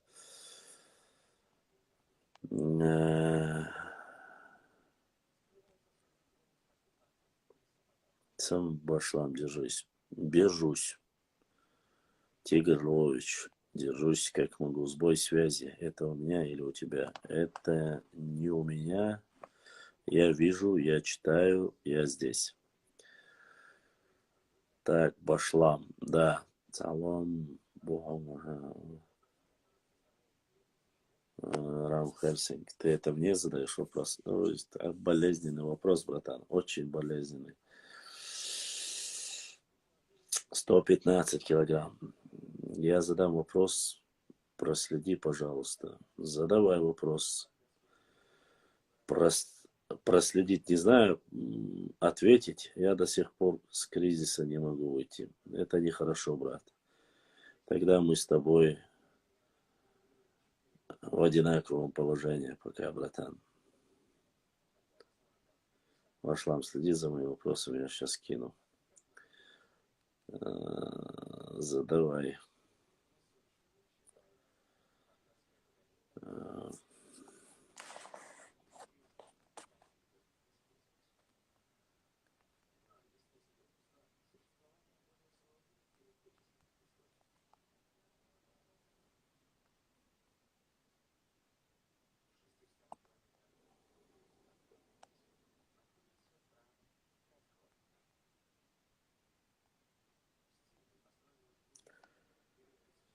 Добро, значит. Ага, башлам. Что можно сказать про воссоздание чеченских котел тейпов? Скажу, что очень хорошо. Нужно все исторические процессы восстанавливать. Важные исторические. Говорят, что ингуши от нас, чеченцев. А к какому тейпу такому они относились раньше? Вообще, то, что я слышал, в основном они относились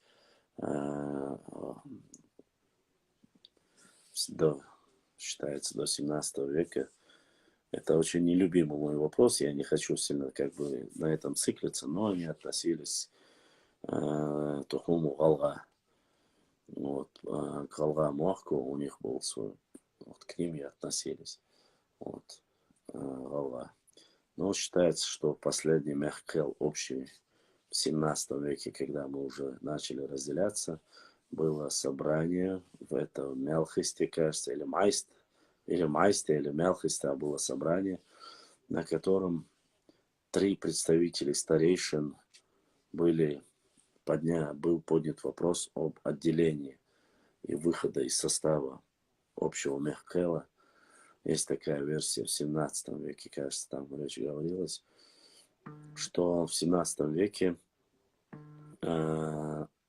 вышли из состава 3 представителя шатойцы, ингуши, Галга и третий, кто были, чтобы не забыть, и плоскостные акинцы. 3 вот этих представителя были позваны к тому, чтобы это считается один край. Это ауховцы сегодня, которые мы называем, другой край это западная часть Галгайца, и третья это уже непосредственно шатойцы, центральная часть, как говорится, южного Нохчича. И были подняты вопросы. Два представителя старейшины сразу категорически отказались и сказали, что все вопросы военные, боевые будем решать вместе. Мы один народ и одно единое целое. Это шатойцы и акинцы. Галгайцы приняли решение и сказали, что они отныне хотят быть отдельно и без, как говорится, своих братьев ночи. И вот так и разошли. Но это всего лишь одна из легенд, так сказать. После этого, что разошлись, уже перестали быть.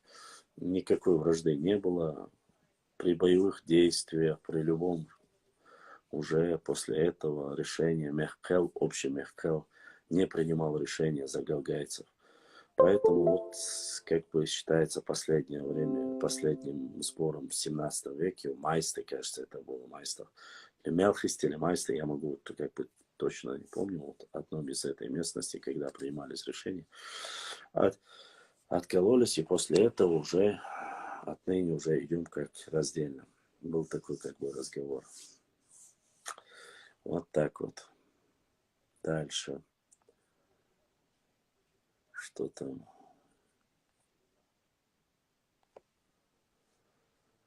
Какие еще вопросы? Майство и мелха это разные. Я про мох говорю. Мох в башлам есть непосредственно тей, полва или просто шага. Эти вопросы, пожалуйста, не задавайте мне. Это я не хочу и не интересуюсь. Мне это не касается. Это не моя история. Это не история моего народа. Это в основном касается уже отдельный народ с отдельными своими, как говорится, историческими представителями своей интеллигенции. Они живут отдельно, поэтому меня это не касается. Аллах, Шахар и так далее, и так далее. Мне это не касается. Если завтра эти люди скажут, что это тебя касается, то мне нечего ответить этим людям. На самом деле, все, что касается моего народа, я отвечу. Все, что не касается моего народа, я имею право как бы. Нет, конечно же, викинги, Энгши, это полный абсурд и чушь собачья, конечно. Может было рисковать, дед. Ну, цадед, пожалуйста, рисковать.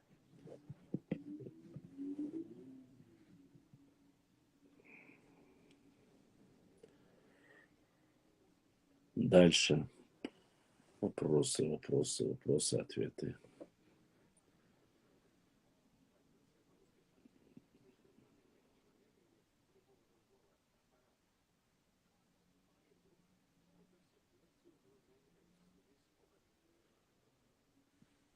Так, дальше.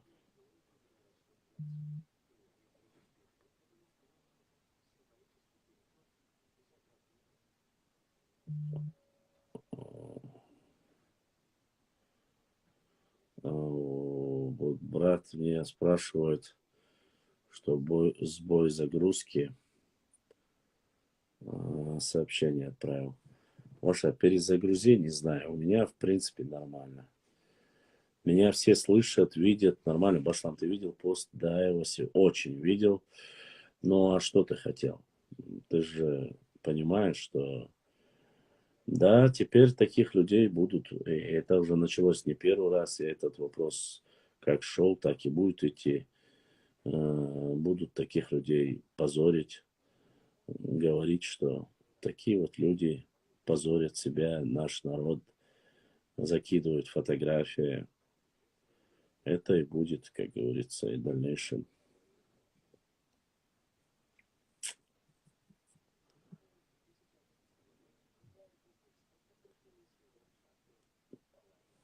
Черт, что за вопросы?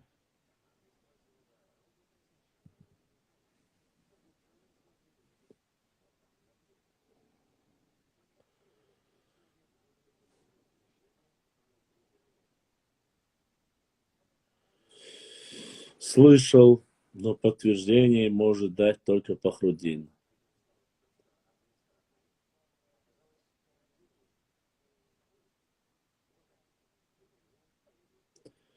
Что за Даев? Даев – это министр культуры Чеченской Республики. Пошла после эфира, послушаю мою голосовую. Послушаю. Рисковать дед. Есть у нас известные молодые лингвисты. Есть. Надо посмотреть, поискать.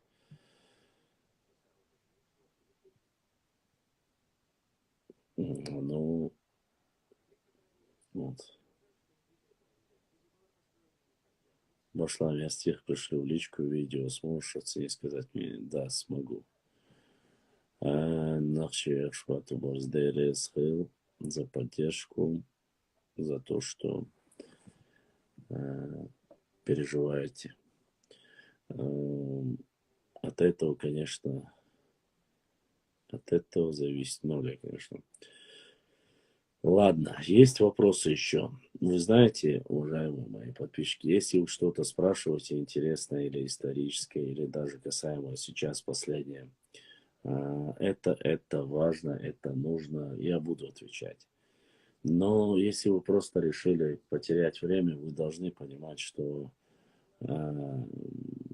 просто так сидеть ни о чем, там, говорить ни о чем, гонять воздух, это не мое.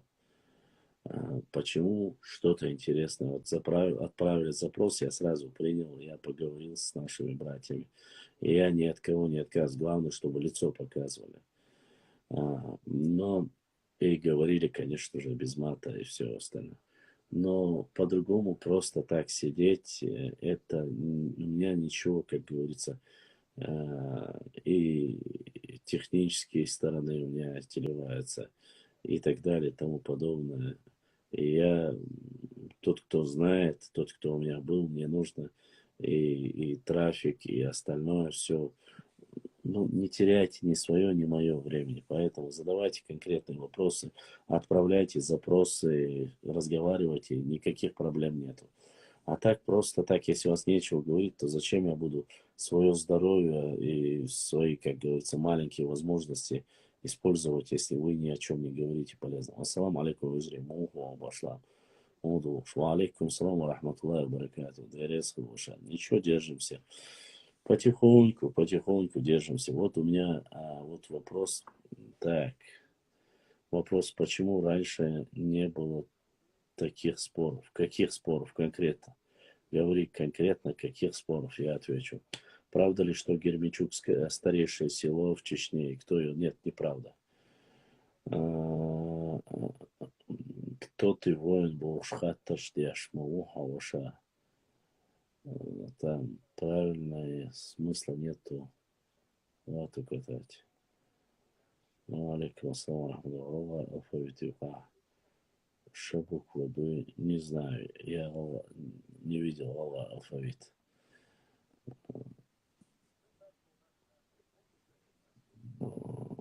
Так, он сам попросил задать. Рашид Баляниси, Хавати. Ну, вы можете точно так же спокойно между собой пообщаться. У вас есть свободный доступ. Вы можете зайти и задать вопросы, общаться, говорить все, что угодно. А здесь поконкретнее, если у вас что-то есть интересное, о чем бы вы хотели поговорить. Потому что после выхода в эфир вы задаете в директ столько вопросов. Ассаламу алейкум, алейкум салам. Нет, Захат. Немного. Все понемногу. ДРС, алейкум салам. Амин Визендер. Рад видеть вас всех в эфире. Очень рад. Главное, чтобы по теме, что какую бы тему вы хотели бы услышать, и чтобы мы ее обсудили. Когда просто между чеченцами и ингушами мне 40 лет, что-то я не помню. Залимхан 095. Ты почти что мой сверстник, чуть старше меня. Ты не слышал, может быть, но оно было. Эти трения были, и многие, кто специализировался в этих вопросах, они рассказывали, что с конца 80-х годов, с начала 90-х годов эти процессы были, взаимоупреки были. Поэтому сказать сказать, что этого никогда не было, я не могу.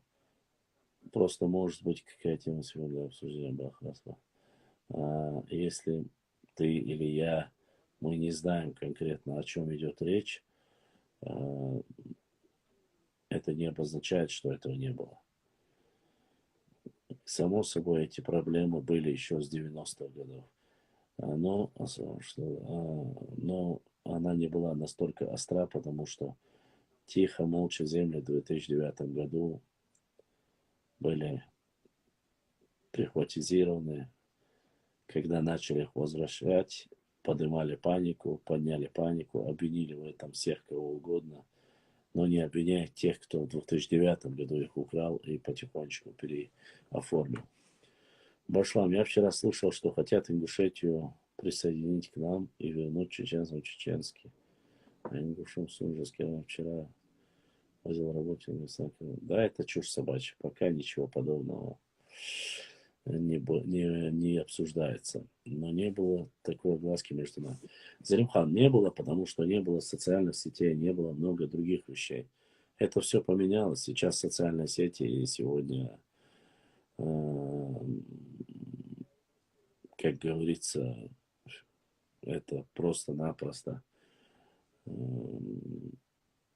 время прогресса, поэтому быстро доступно. Раньше собирались в пятачках, рассказывали друг другу сказки, а сейчас все вылилось в просторы интернета, и каждый может ответить. Башлам, кто такой Кошман, чтобы я его цитировал? Он что, пророк, он что ли, Божий человек или ангел? Для меня Николай Кошман это очередной какой-то чувак, чеченофоб или, я не знаю, чекиндез, который ненавидел мой народ и нес чепуху ни больше, ни меньше. Вот. Ни Кошман, ни Пошман. Мне абсолютно наплевать, что он там говорил. Нохчи народ был и будет, иншаллах, да, Аллах, да. До тех пор, пока не настанет судный день, пока есть хоть один Нохчи народ будет. Был, есть и останется. А всякие Кошманы, Мошманы, ну и что он там ляпнул? Поэтому состоишь в Карачаево-Балкарске, да, в проекте в Фейсбуке. Ты состоишь? Нет, не состою. В проекте Карачаевско-Балкарска не состою. Башлам, ты подписан на Карачаево-Балкарский ДНК проект? Нет, не подписан. Жаль, что так происходит. Кошман. Да Кошмана и другие Кошманы были и болтали всякую чушь. Поэтому ни Кошманы, ни Мошманы, как бы они ни пытались уничтожить наш народ,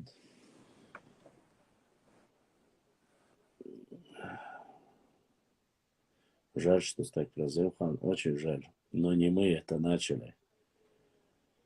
Это не мы начали, Оша. Это я могу тебе сказать однозначно.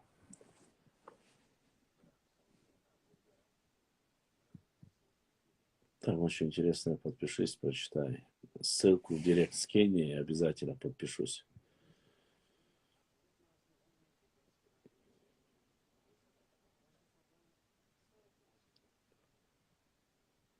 Так, я тоже слышал, что один ингушский блог мысли ислама, чеченофоб, проводит голосование среди ингушей на вопрос отсоединения Ингушетии от России. Запоздало немного, но не так. Да никуда никто не отсоединится, и никто им не позволит от России отсоединиться. Куда? И куда они присоединятся? Это, конечно, чушь собачья. Никто ничего не отсоединится. Или Россию плохо знают. Опять же, обвинят нас во всем, что там это. Мы все сделали, мы подстрекали. Аллах, мы ничего не говорим, не делаем. Дай Аллах каждому процветания, мира и стабильности. Мы рады, если у всех будет все хорошо. Вот и все. А так, говорить, мечтать, Грузии, очень сильно сомневаюсь я в этом, конечно. Очень сильно. Знаете, эти вещи смешные до боли, потому что уж говорить об Ингушетии, если Южная Осетия сегодня не присоединили, не дали. Поэтому, я не знаю уже, по мне это какие-то обычные нордийские забросы в интернет, чтобы привлечь внимание. Я, конечно, могу ошибаться, но не знаю, честно сказать, единоверные они, единокровные или нет. Это, честно сказать, меня не сильно касается. Ну, честно, не сильно в этом. Где те, что твердили, что не будет покоя, коль будет жив хоть один рода Ноя, с землей смешались жалких прах, а воин чеченский гуляет в горах. Горнмоз. Отлично. Отлично написано. Я-то понимаю, что не отсоединяться. Просто даже тему такую затрагивать запоздало в 90-х годах, кажется, да, не, конечно. Если в начале 90-го еще, когда Ельцин говорил, берите свободу столько, сколько хотите, при встрече с Дудаевым, Аушевым, Дудаев много раз говорил, ну, по крайней мере, утверждает, я не знаю, говорил он это или нет, но утверждают те, кто остался, немногие, которые остались живых, что Дудаев говорил, давайте отсоединяйтесь вместе с нами, что в то время не отсоединились. И я видел многие написанные статьи в газетах ингушских, где они смеялись и говорили, вот, ну, издевались над Дудаевым, говорили, что вот они хотят независимости и так далее и тому подобное. То есть неким осуждением. Я не обсуждаю сейчас моменты, правильно это было отсоединяться, неправильно. Вы знаете, я не любитель новейшей истории и не хочу ее затрагивать, дабы знаю, что очень много и свежо это все. Но факт остается фактом, если не было в то время никакого отсоединения или разговора о том. Я не слышал даже о том, что говорили, давайте останемся вместе с братьями-чеченцами и отсоединимся. Даже разговора такого не слышала. Но то, что смеялись и называли там раз по-разному, прикалывались над Дудаевым и над его там темой об отсоединении, эти разговоры были. Хотят ли они сегодня отсоединиться, не хотят, это их личное дело. Пускай хотят, отсоединяются, хотят, присоединяются. Для этого есть федеральный центр, для этого есть субъект Российской Федерации, Республика Ингушетия. Они сами решат. Нам до этого дела нету. Но в Чучуе, Чеченская Республика, это отдельный субъект федерации. У нас свой закон, свой флаг, герб, парламент и так далее и тому подобное. Все свое. Я считаю, что нам не нужны влазить в их дела. Болело, чтобы голова. Нам это зачем? Смогут, сделают, сделают. Не сделают, не сделают. Много чести, чтобы сегодня там сидеть и рассказывать о каких-то гипотетических вещах, которые там нафантазировал кто-то себе. Наблюдают тут некоторые щенками, и процентов 90 щенков с этого эфира во все оскорбляет ингушей. После этого, кто вы такие, Аллахи, вы конченые. Ну, ты щенками никого не называй. Во-первых, тебя никто щенком не называл, и щеглом не называл. Оскорбляют, не оскорбляют. Если они кто-то что-то сказал, ты поговори с ними, посмотри, что имеют в виду. Щенки, не щенки, обобщать ты аж помимо шмаде, тебя тоже никто здесь не обобщает и не оскорбляет. Я лично никого не оскорбляю и не обобщаю. Есть конкретные люди, которые себя как-то ассоциируют, там, хотят по-своему ответить. Это их личное дело, ты можешь с ними поговорить. Я здесь не позволяю общим никому никого оскорблять. А щенки или нет, ну ты с ними встреться, и при встрече им скажи, щенки они или кто-то. Сидеть в интернете, оскорблять, ты сейчас взялся говорить от всего народа, там, щенками кого-то называешь, нет. Но сейчас это еще больше, сейчас на тебя начнутся агрессии, начнут оскорблять. Это абсолютно неправильная трактовка вопроса. Если у тебя есть какие-то недопонимания или что-то, что тебе не нравится, ты можешь это сказать культурно и грамотно. называя имя Аллаха, ты называешь там щенками или кем угодно. Что ты ожидаешь услышать, чтобы они тебе ответили? Ты же знаешь, что они ответят намного хуже. А потом ты будешь говорить, что там я сказал это, а потом они мне все оскорбили и пойдет поедет. Зачем? Зачем? Это то же самое,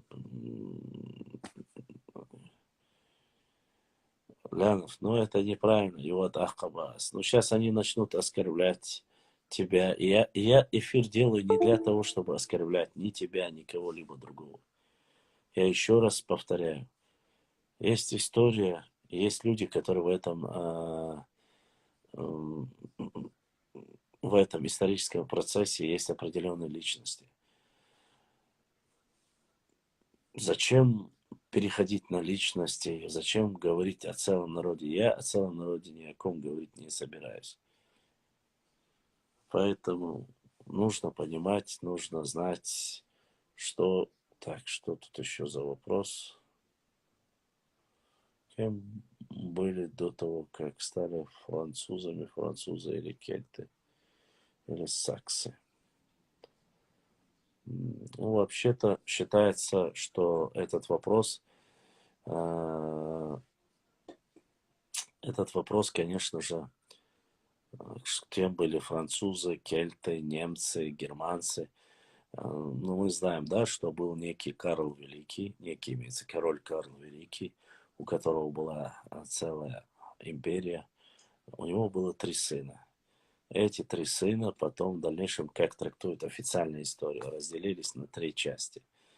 Первая часть отделила, стала французами, другая немцами, третья то ли испанцами, то ли англичанами, кто-то там был. Поэтому кем они до этого были, какие дикие племена и кто их возглавлял, тут черт ногу сломит, если честно сказать. У каждого у них своя история, каждый себя считает древнее, но факт остается фактом, что предок у них один, и предок, по крайней мере, история говорит о том, что предок у них Карл Великий, и что это потомки Карла Великого, и французы, и немцы, и так далее, и тому подобное. Были племена, ну, галлы, это еще, кроме галлов, почему бы ты именно за галлов взялся? А, Бритты, саксы, немецкие племена, ну, готы, остготы, вестготы, они разные были. Поэтому я думаю, что однозначно на этот вопрос.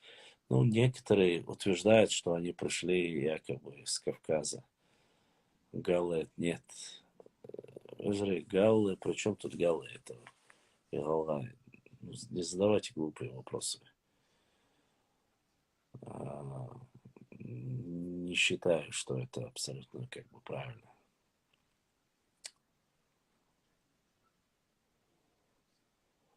Ну, давайте я еще минут 10, наверное, побуду с вами, уже отключу, потому что не вижу никаких ни вопросов, ни конструктивного разговора. Вроде бы и сами там, давайте поговорим, пообщаемся, заходишь, и вы там на своей волне. Галлы это не Галгай. Конечно, не Галгай. Причем тут галлы, которые являются французами. Карл Великий, если не ошибаюсь, это 8 век, а немцы, упоминаешь, кажется, в Римской империи.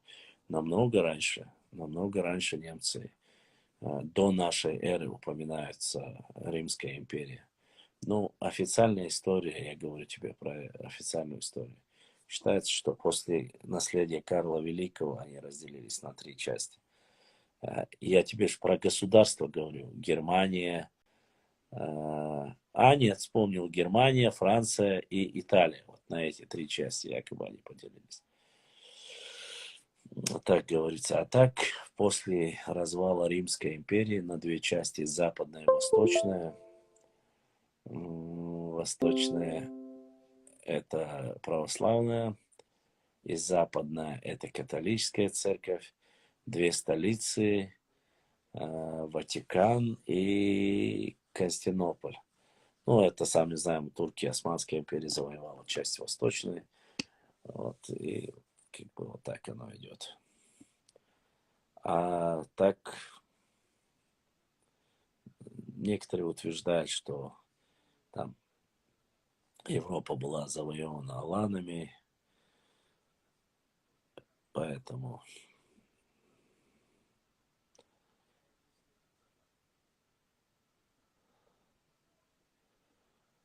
вы здесь...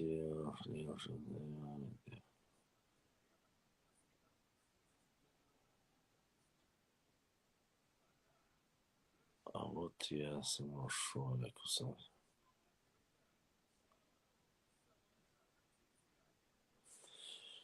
Да, да, Захар, то проблема в том, что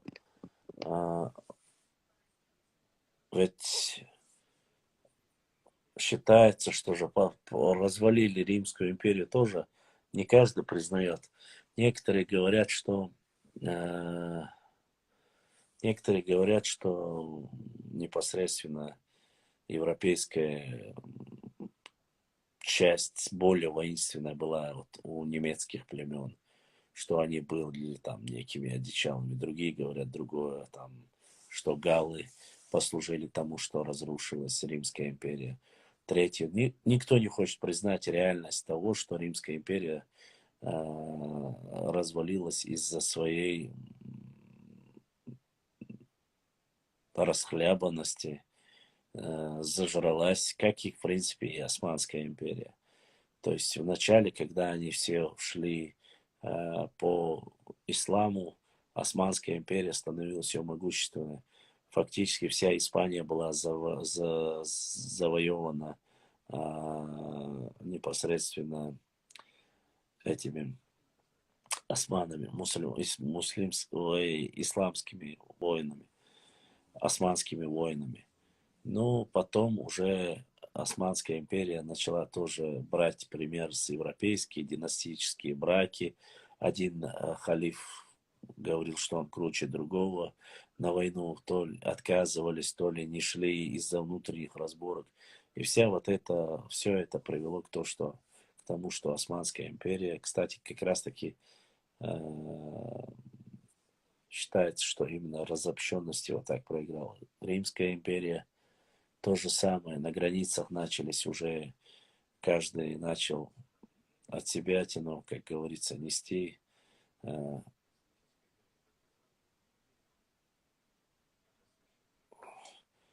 История, историю нужно изучать, историю нужно знать. Упоминания нас там по-разному. Некоторые 7 века считают, некоторые, что со 2 там, или 3 века считается. Но упоминание именно как Нахче имеется в виду. Но Нахчематьянами от 7 века, которое записано. Поэтому утверждать все однозначно невозможно в истории, тем более.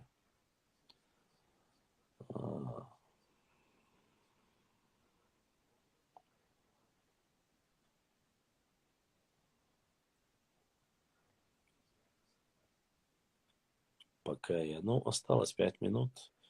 Через 5 минут я уже эфир отключу. Почему? Потому что я вижу, что ни история, ни какими-то проблемами историческими вас сильно ничего не волнует. Я лучше статью напишу, я лучше выложу что-нибудь полезное.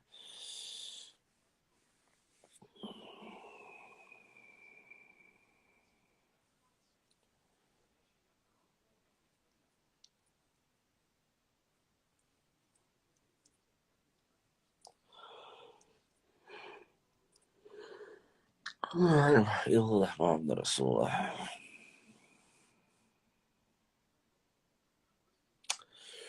Захат, вроде бы есть такие ученые, которые это утверждают. Ну, насколько я знаю, один из тех был Мар. И Мара, к сожалению, в конце концов начали считать, что он сумасшедший. хотя он был профессором, это все работники, которые достигли каких-то результатов вообще в языкознании и в истории кавказоведения, были учениками Мара. Вот у Мара была такая теория, что, прошу не путать, Захат, есть народы автохтонные. Вот у автохтонных народов считалось, что одна языковая была система, именно одна. А пришлые народы, они не являются автохтонными, поскольку они не могли быть носителями нашего языка. В этом и есть, конечно же, разница. Я недавно смотрел эфир одного чеченца, он историк, тоже говорил, что на современном языке чеченцев и адыгов более 700 схожих слов. Абсолютно согласен. Очень много схожих слов. И правильно, сейчас я слушал, читал одного лингвиста, он даже утверждает, что говорить, что дагестанская языковая культура неправильно. То, что дагестанскую языковую культуру нужно отделять от чеченской и, допустим, тех же адыгской, ну, черкесской. То есть вместе, чтобы были черкесы, там, нахчийские и языковая культура, ну, имеющие одну общность, нежели чем с дагестанской. Поэтому вполне возможно, я про автохтон. Да, автохтонные народы, да, абсолютно верно. Есть такая версия. Башлам, Сасан, Цацан, Чачан, может ли от нас Тейпа сесть? Нет. Абсолютно нет. Абсолютно нет. Сейсан Хуай или Сейсан Хуай не имеет отношения от этого. Да, я понимаю, что это похоже, да, я это знаю, но это не является таковым. Ты должен понимать, что Сасан, Цецан, вот эти все транскрипции, это в основе своей слова, они идут от кабардинского чачан. Поэтому, Башлам, ты что говоришь, что Войнахов общего с адыгом? Я не знаю, что там про Войнахов, но я говорю, что черкесско-адыгские, черкесские и чеченская языковая общность, она намного больше, чем с дагестанскими. Хотя этот вопрос тоже спорный. Почему? Потому что сколько там общих слов, имеющих одно и то же. Я не знаю, у Войнахов, что там, я не знаю, то нету войнахской языковой культуры. Есть нахская языковая культура. Она точнее называется нахо-дагестанская языковая культура. Так вот, языковой культуре ближе идет по некоторым данным, что правильнее будет говорить, что она непосредственно ближе с черкесами.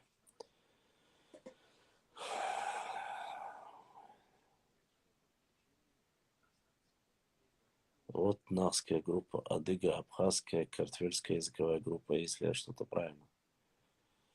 Правильно. Правильно.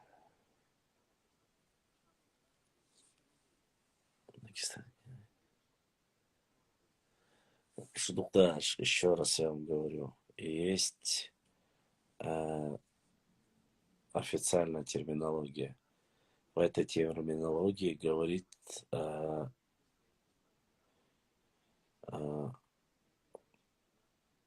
называется нахо-дагестанская языковая культура. Я не утверждаю и не говорю, еще раз вам говорю. Есть такая версия, что ближе все-таки идут непосредственно к нам и по общности это нахская группа, адыга-абхазская, картвельская языковая группа. Это являются автохтонными народами. Таркитау.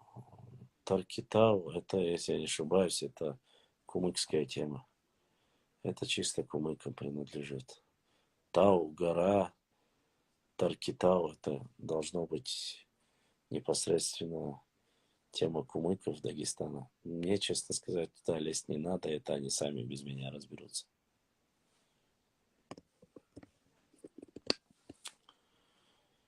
об общности языка, слов нашу непосредственно.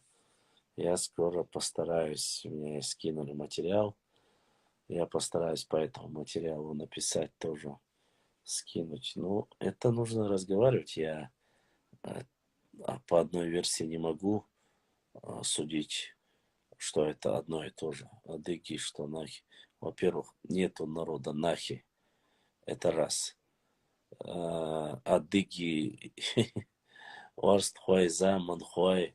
Ты немножко со своим ником даже замутил. Я не сказал, что адыги, что нахи одно и то же. Тут вы вообще слышите, что такое, о чем мы говорим. Мы о близости языковой культуры говорим, а вы пишете какие-то вещи, которые вообще уносят вас в тьму таракань. То есть вы считаете, что адыги, ну, черкесы, грубо говоря, они не близки нам, однако вы считаете, что карачаевцы и балкарцы близки нам. Так что ли? Вот мне объясните логику. Если даже вашими словами, если говорить, ладно, оставим. Самурай, я встретил черкесов, вроде бы не кавказские. Черкесы — кавказская группа. Это автохтонные народы. Лянов, ты немножко ошибся. Это как раз таки автохтонный народ. Ты, так, Лянов, нахи, корень слова нахчи. Нахи это и есть нахчикам. Все это и потухум, ахмел, просто. Адыги, черкесы.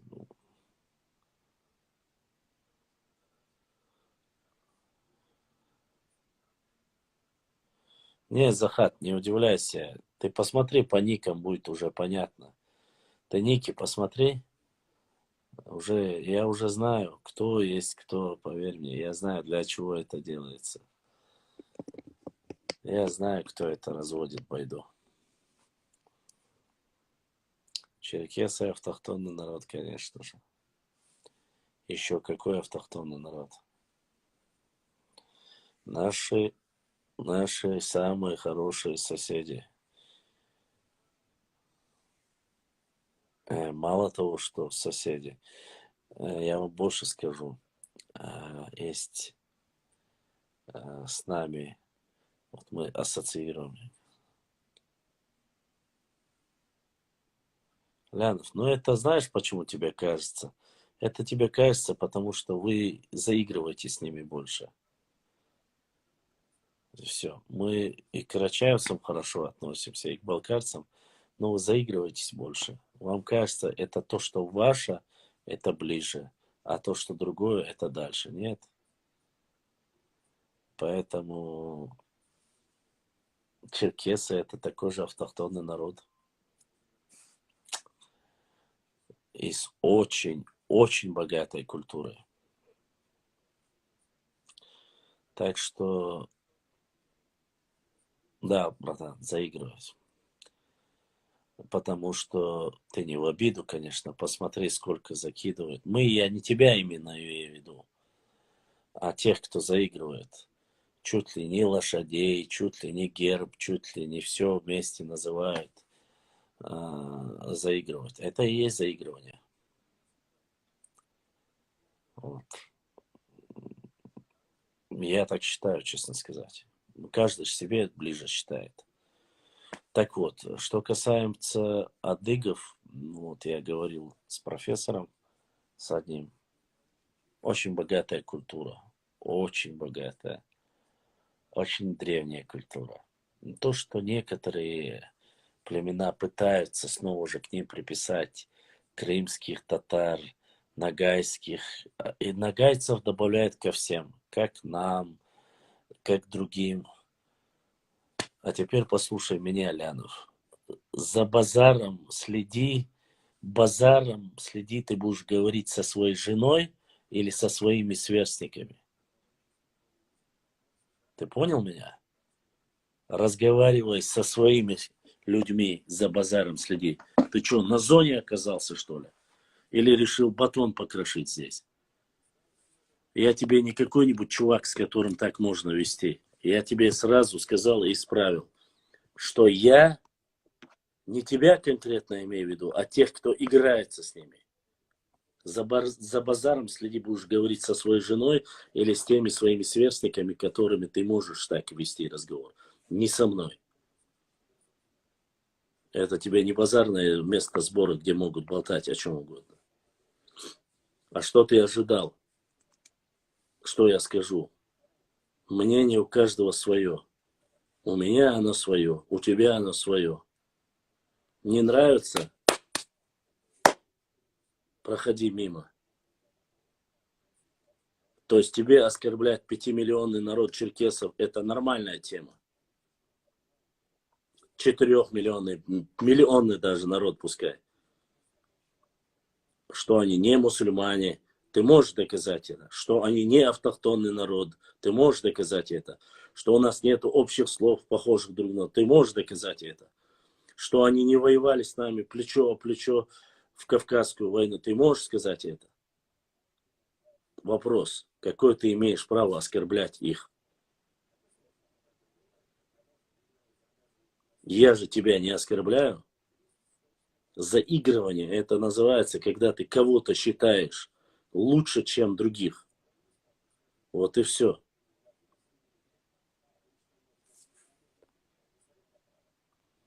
Я тебе повторяю, твоя ненависть, Валгай, от тебя так и прет в каждом слове. Чувак, знаешь что, твоя ненависть, моя ненависть, свои вот эти сказки беспонтовые, которые ты говоришь, твоя ненависть, я могу поклясться Всевышним Аллахом. Валлахи, биллахи, таллахи, у меня нету ненависти ни к одному народу. У меня есть презрение к лицемерам, которые сидят здесь и чешут языком, дабы сказать что-нибудь. Вот и все.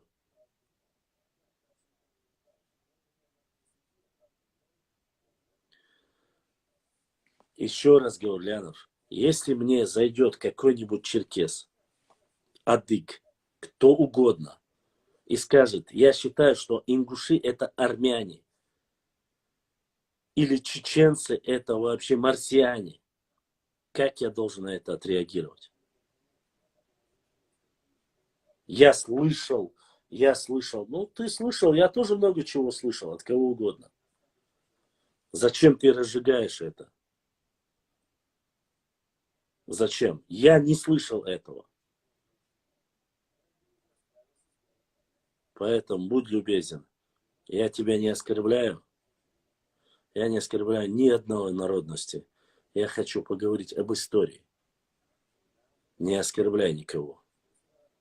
У меня в эфире оскорблять кого угодно не позволено.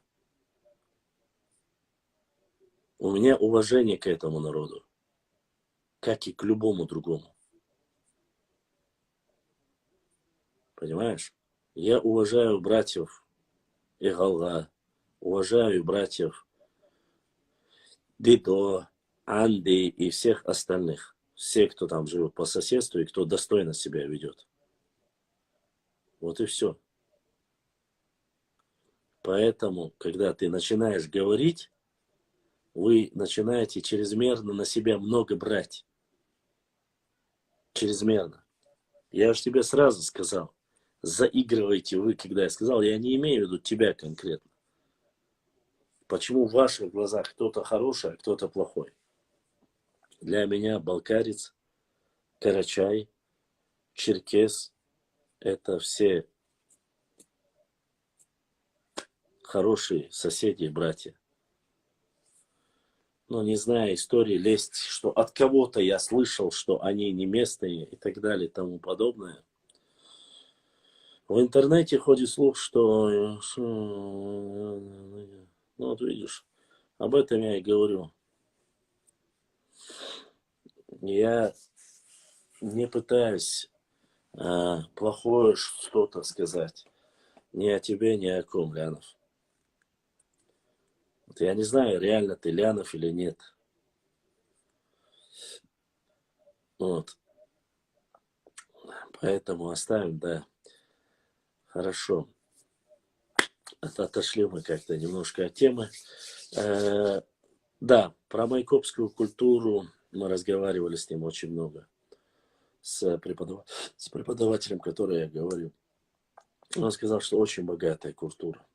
И плюс ко всему, что непосредственно, я это несколько раз и говорил, что хатты, предки, близко родственные, вот как и у нас, уратийцы, хатты их звали, Урарту и хатты в той местности, на ближнем, так сказать, Закавказье, если правильно будет, жили по соседству и помогали друг другу. Даже там они помогали хуритам и уратийцам.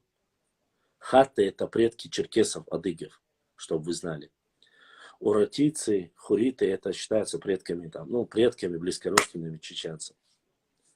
То есть это родство, может быть, на подсознательном уровне, может быть, на культурном уровне, может быть, вот это взаимообщение и взаимопроникновение этих слов, возможно, оно было намного раньше. Но нету никакого сомнения, что черкесы являются, имеется в виду, черкесы, туда входит много разных национальностей, но они себя сегодня под одним названием считают черкесами, поэтому это их право, и мы называем их черкесы, в том числе адыги и остальные. Они являются как раз таки хорошими соседями. Было ли плохое, было ли хорошо, хорошие взаимоотношения, плохие, все было. Но стоит отдать должное, что уважение братьям-черкесам за то, что они так хорошо приняли шейха Мансура, нашего национального героя, и были с ним до конца. Не предали, не оставили, были с ним до конца. Вот это, конечно, реально является эталоном мужества. Многие наибы шейха Мансура были черкесы. И это дух того времени, дух Кавказской войны, в которой участвовали, я снова говорю, без малого 100 лет участвовали черкесы, она многого стоит. Да, они потеряли очень много. Многие люди погибли у них во время переселения, многие попали в рабство, многие по всему миру раскидан черкесский народ. Очень жалко, конечно же, жалко братьев черкесов, жалко вот в плане то, что разобщены сегодня. Конечно, в многих форумах многие люди говорят о репатриации, о возвращении, хоть понемножку там. Еще помню, во времена Дмитрия Медведева говорилось о том, что чтобы понемножку возвращали черкесов. Не знаю, на каком уровне этот вопрос стоит.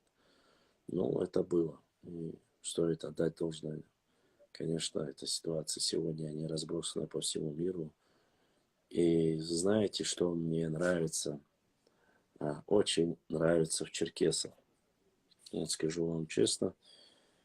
Мне нравится в черкесах, куда бы они ни уехали. Они, будь они в Новой Зеландии, в Австралии, в Саудовской, арабских странах, в Иордании вместе с нашими, в Турции, где бы они ни были, они везде остаются черкесами. Они не меняют национальности. Если бы этот народ был бы искусственным, или созданным, или не автохтонным народом, то они бы растворились. Но они уже на протяжении 200 лет остаются черкесами. Они остаются черкесами. Нравится кому-то, не нравится кому-то. Это не новоиспеченный народ. Это не то, что вот сейчас создано что-то новое. Понимаете? Они все время были такими. И такими же остались. Это тяжелейший случай вообще в истории Кавказа. Наверное, нету ни одного народа, который так сильно пострадал, лишившись родины. Ну, второй, конечно, народ это Нохчи, потому что тотального депортации, как бы, кроме как нас полностью, никого не выселяли. Но, однако, факт остается фактом. Это тяжелейший случай. Понимаете? Почему? Потому что по истории в Турции, когда они прибыли в надежде, что все будет хорошо, что там манна небесная будет в исламском мире, когда перебрались, многие от голода, многие потонули, другие, которые попали на этот... я знаю, что это больно, я знаю, что это сложно, но попали на рынок рабов в османской, атаманской Турции. Поэтому нужно с уважением относиться к таким людям и понимать, что это автохтонный народ, который пострадал из-за своего, может быть, географического, может быть, политического какого-то и другие. Мне без разницы. Я под черкесами подразумеваю и адыгов, и все, кто входит в черкесы. Вот. Поэтому в конце 19 века Новчи, как и черкесы, перечислялись. Не хотим жить в Сарве, из-за этого диаспоры в Турции. Да, черкесы и в Иордании, и в Турции огромные диаспоры. Я знаю. Там были случаи, я разговаривал с потомками мухаджиров, которые поселились в Турции.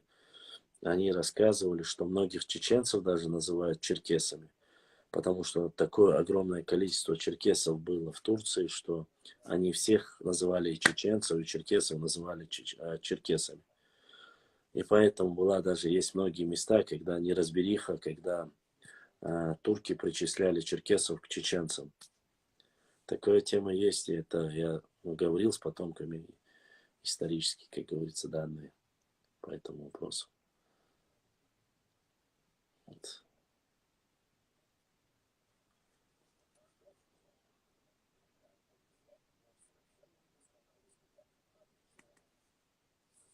И такая вот ситуация, как бы есть исторические параллели, есть все. Я не возвышаю их над другими, но и не унижаю. Я не хочу, чтобы, как говорится, извините меня, сравнивать волка с койотом или с шакалом. Не считаю.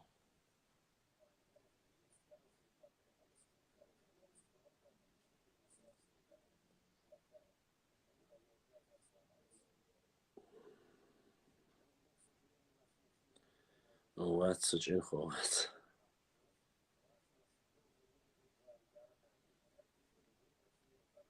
Я вообще считал, что Вольф, ты хочешь сейчас здесь перечислить все буквы алфавита?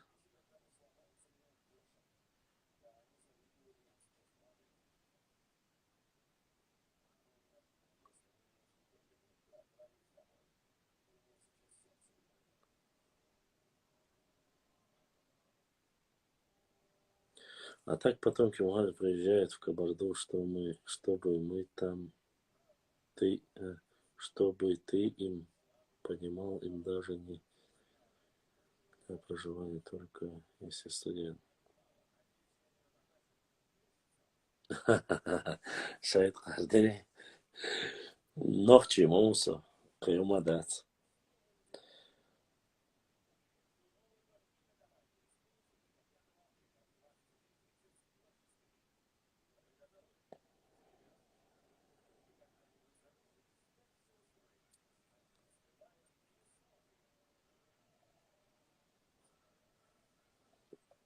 Наверное, но я вижу, что каждый 50. Да, Аллах, не будет никакой 50, никакой 100 лет. Кацаат вам sabеш. Мы будем жить, учиться, размножаться. Войны и все тому подобное оставить нужно позади.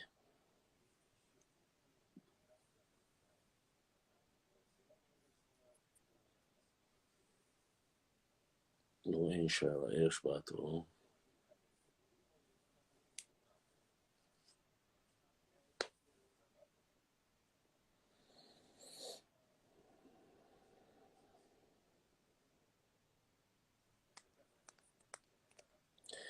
Никто, ни один из кавказских народов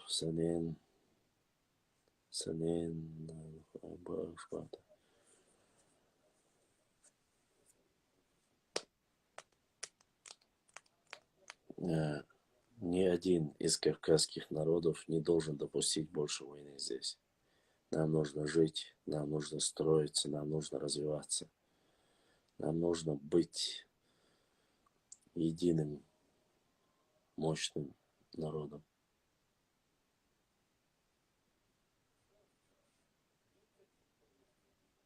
Поэтому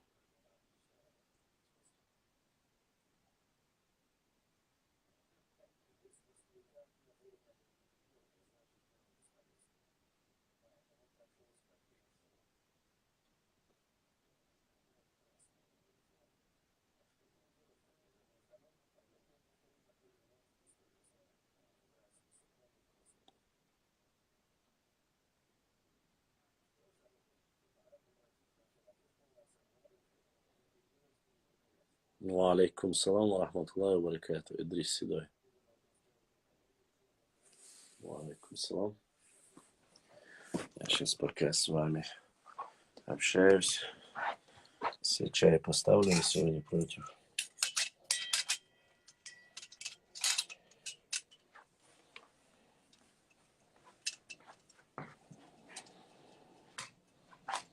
Ну, я позже, еще натянут ее.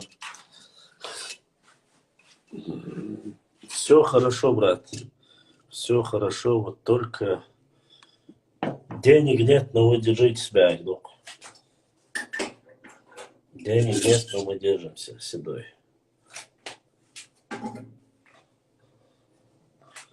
Остальное...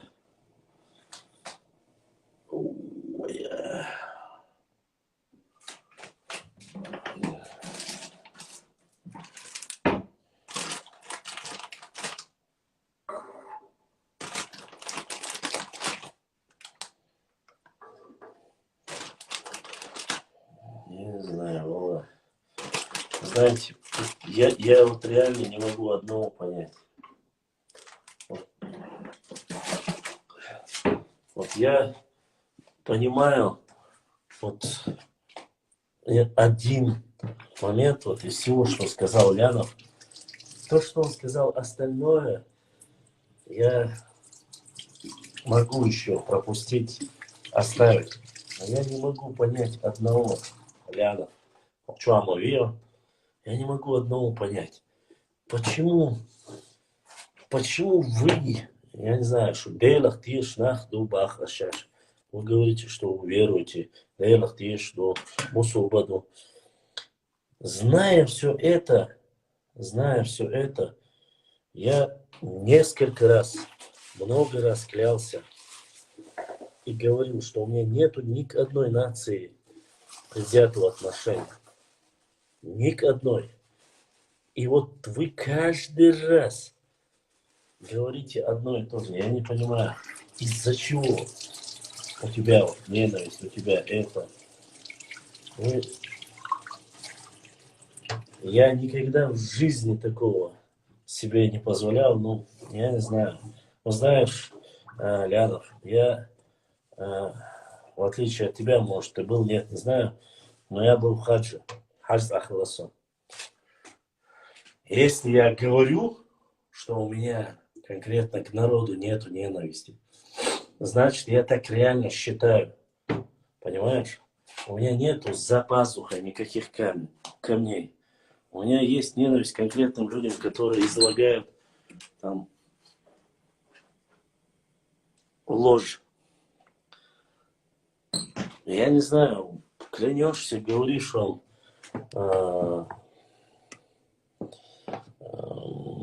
это неправильно.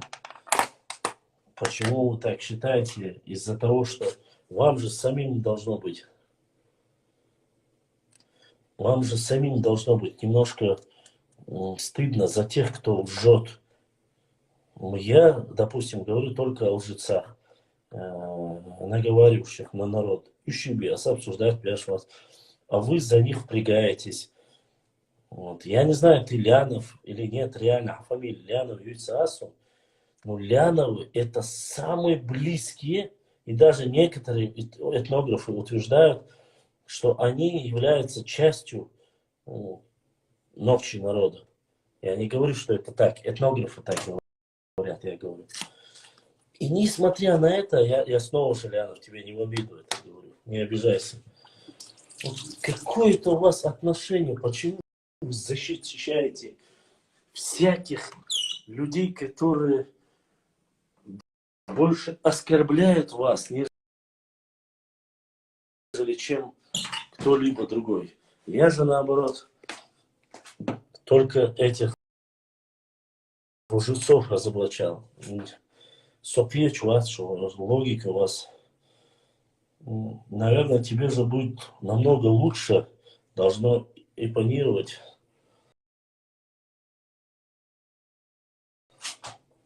Так оставь ты других. Кеча, Рязю, здесь столько людей, Лянов. Здесь столько людей, столько мнений. Это мнение каждого. Сегодня он может сказать так. Завтра он может сказать, что он поменял мнение из-за того, что ты культурно себя ведешь или достойно себя ведешь. Не пытайся поменять других людей. Выскажи свое мнение культурно, красиво. И завтра, послезавтра люди реально будут на твоей стороне. Почему ты этого не поймешь?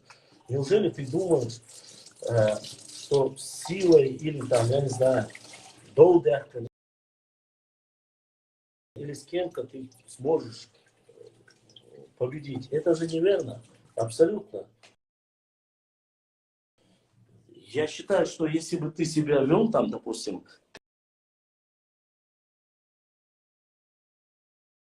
ты с Богом, ну, вообще любой человек, валейкум салам, брат, Егор, Осман, я красавчик у ваш брат. Старый волк пришел. Я честно сказать,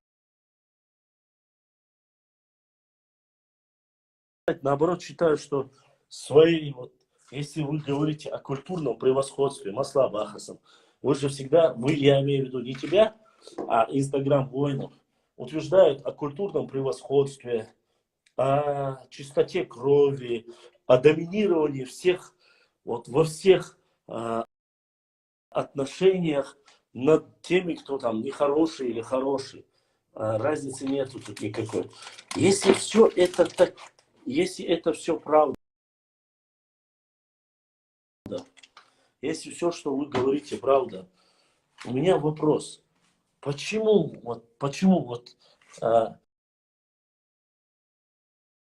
вы не пытаетесь своим благородством, почему бы не взять эти все лавры своим достойным поведением? Вот почему вот так не взять, Лянов? Я этого не могу понять. Так речь-то и не идет о Лянове. Здесь же никто не говорил, что Ляновы хорошие, плохие. Здесь не идет речь. Знаешь, в чем проблема, Лянов? Вы, когда говорят об ингушах, вот вообще, о плохих ингушах, я думаю, вы все становитесь защищать их. Вы говорите все, я имею в виду, вот как поведение, манера поведения. Вам объясняют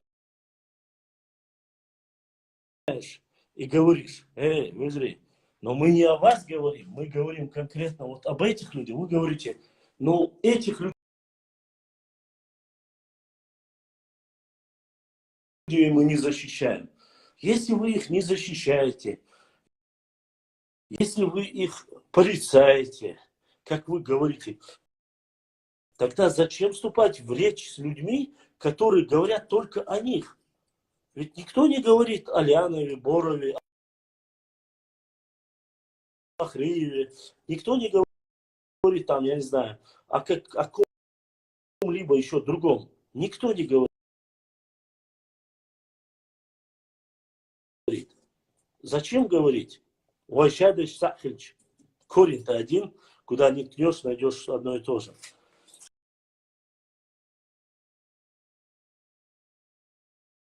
Речь-то идет конкретно, вы защищаете этих людей. Защищаете в каком плане? Но не защищаете, это все-таки неверно будет трактовано. Защищаете аж. Но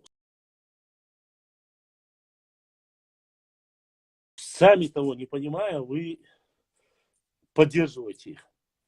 Я тебе могу показать человека, который божился, клялся, что он никогда в жизни не поддерживает Бузуртанова, что он там и так далее и тому подобное, плохой бог. Примерно Бахас. Ну, не примерно, это так и было.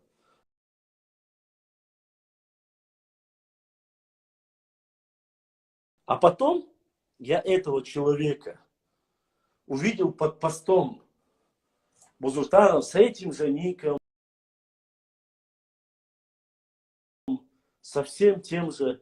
И он клялся, божился и говорил, что вот Исану он Ахуават, который всех историков наказывает. Ну,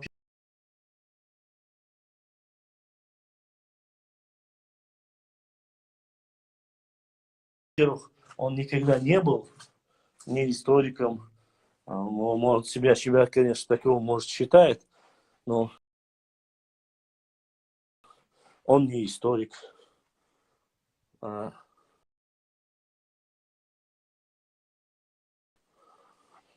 Честно скажу.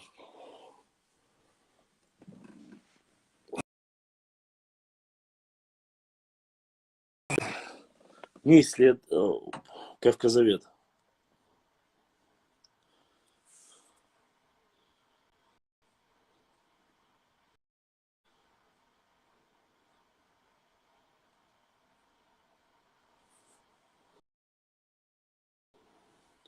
Быть культурным не так уж.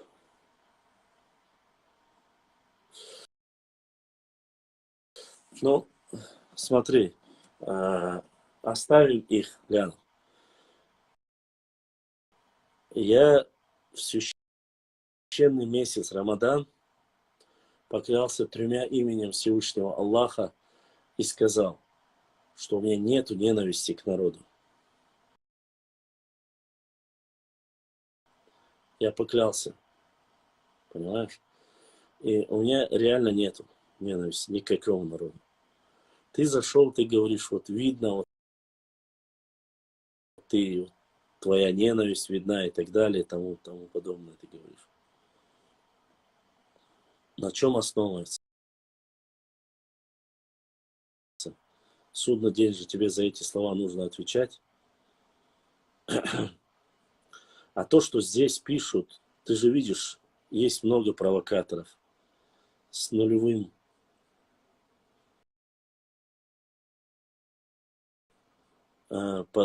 контентом. Это может быть и Новчи, это может быть и Сили, это может быть и Хири. Это кто угодно, кто разбирается в нашем языке, может быть. Но ты сразу берешься.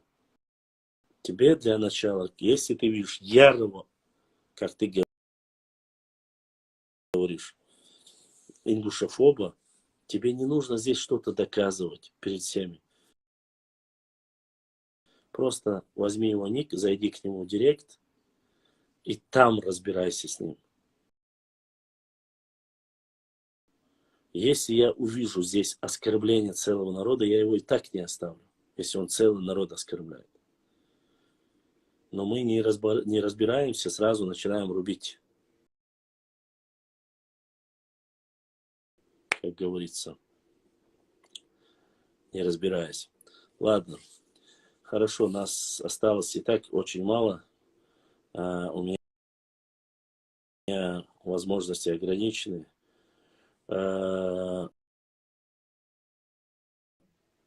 Поэтому на сегодня мы закончим. Я не про тебя говорил, про провокаторов. Я не про тебя говорил, Янов. Ты заметь, я сказал, покажу тебе человека, который этим занимался. Не про тебя. Это раз.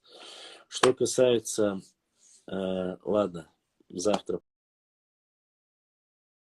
постараемся провести. Сегодня 3 человека мне прислали донат. Всем, кто прислал сегодня донат, огромное спасибо. Аллах да саюш, донат да лукда дуэл, беш баттах дайтин, хэтивити. Я постараюсь завтра, опять же, провести наш эфир. Постараемся, если у меня получится. Я вас прошу, уважаемые мои братья, сестры, подписчики, дорогие, какая есть проблема в историческом плане,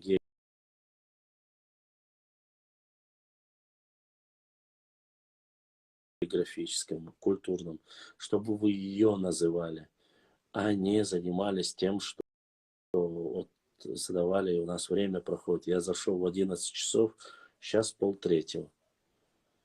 Я теряю свою жизнь, я теряю свое здоровье. Валлахи, биллахи, я не шучу. Дейли даже,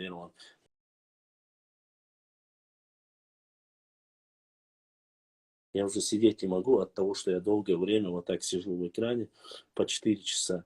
У меня здоровье тоже не... Хоть мне стыдно должно быть говорить о здоровье в таком как бы возрасте, но факт остается фактом. Тратить свое здоровье, тратить свои финансы, использовать свою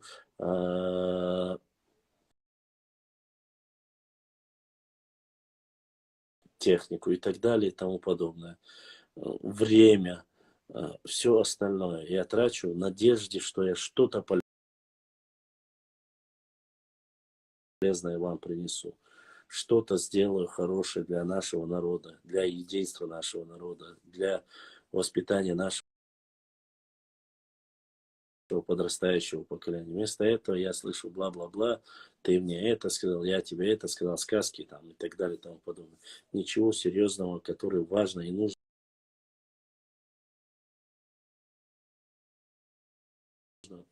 не говорим.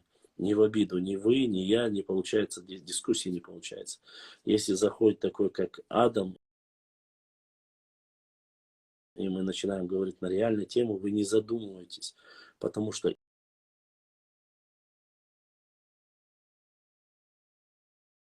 именно из таких маленьких частиц состоит весь наш народ. Если завтра, не дай Бог, прольется чья-то кровь, не дай Бог, Аллах да Аллах дуалла, туда будут втянуты все, вы должны понимать. Это наш народ. Это так просто не закончится. А каждый представитель нашего народа это на вес золота. Мы не должны этого допустить. Вы зря так относитесь. Мне без разницы, Казахстан, Европа, Америка, Китай,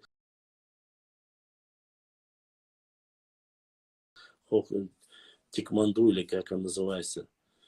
Мне без разницы. Но вы должны понимать, что вот эти моменты исторические, знать про Ух, знать про Панкиси, знать про Кистов, Дзурдзуков и все остальное, это необходимо. Это важно. Если мы этого знать не будем, если мы не будем сопереживать друг другу, если мы не будем нормально себя вести, элементарно нормально себя вести, мы не сможем ничего добиться. Враги будут пользоваться нашей тупостью, враги будут нас уничтожать, враги нас будут делить и говорить, ишам гейнбар, ишам даухасри ашбар инахчим адбитиш. А потом с другой скажешь, там Ачхуа Мартан Сирдамовский Асину гению еще адбитиш. Или потом скажешь, и Том Калам почти на границе с Грузией, Адитинч. И что? Все дойдет до уровня города Грозного? Вы этого хотите?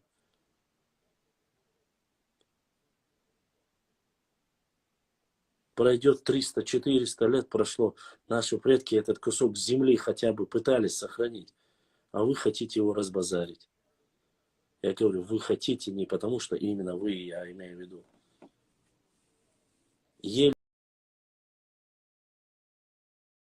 Еле набираю аудиторию 200, 300, 500, 1000 человек.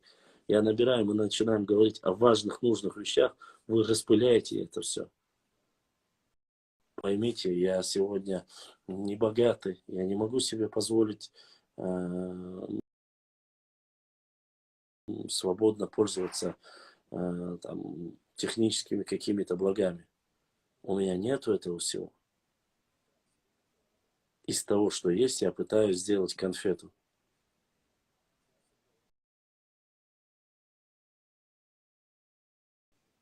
И мне нужна ваша помощь.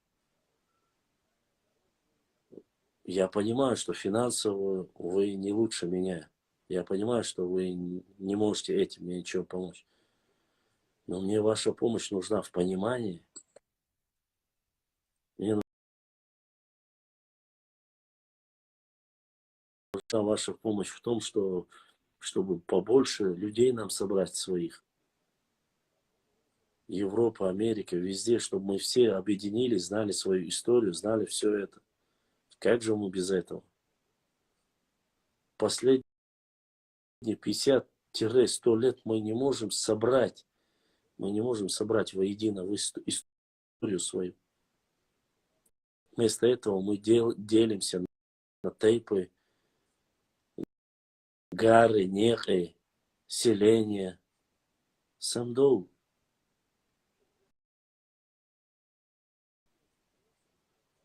Самдоу, сажим всем хил. Валлахи, мне не враги, братья.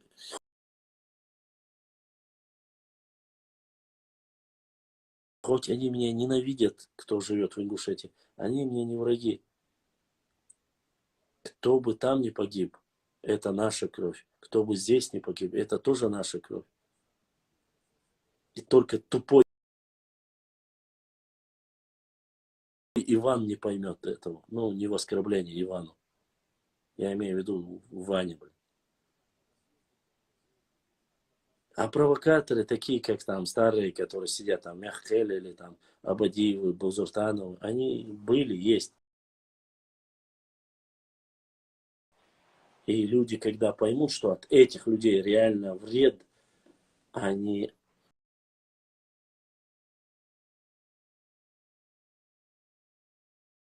просвещение. Главное, чтобы это было не поздно. Но, к сожалению, не каждый это все понимает. И для меня каждый сантиметр моей родины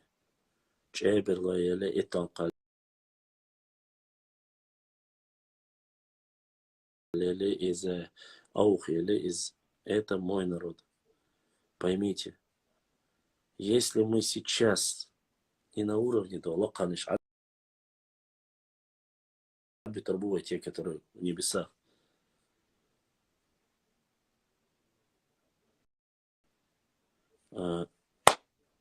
Мы на уровне себя, самого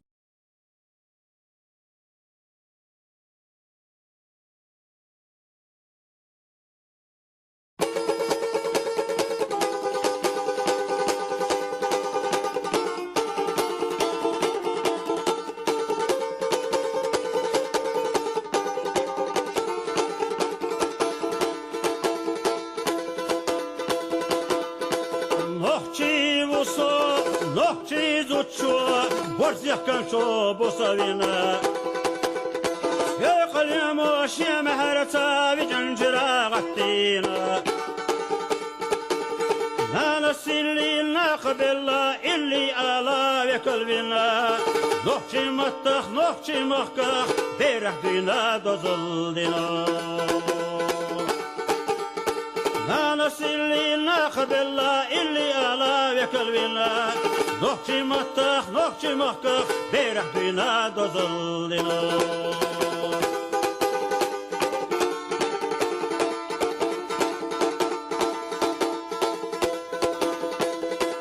نحكي وصول من تلنا تمكر لخيلقنا وبخيترنا تلنا خيرش صيدي مكاسي لدينا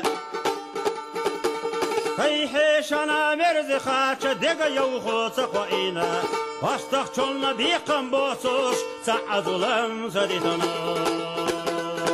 Kayheşana merzi xaça dega yavğu çaqoina Baştaq çolna diqan bosuş Sa'azulam zadidana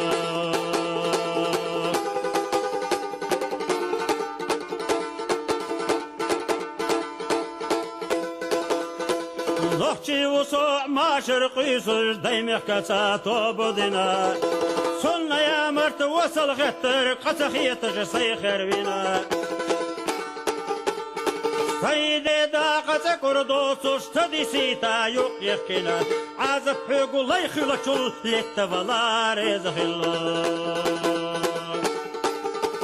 Sayde da qaça kurdu suçta disita yok yakina Azap hügu layxıla çullette valar ezhilla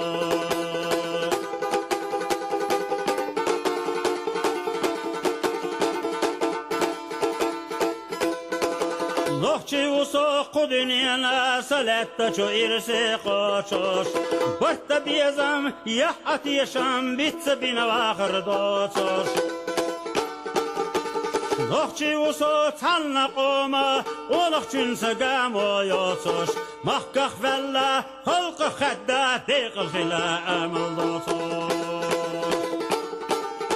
Nohçi uso tanna qoma Oğlaq cünse gamoyosoş Mahkaq valla halqa xadda Deqil xila amal dosoş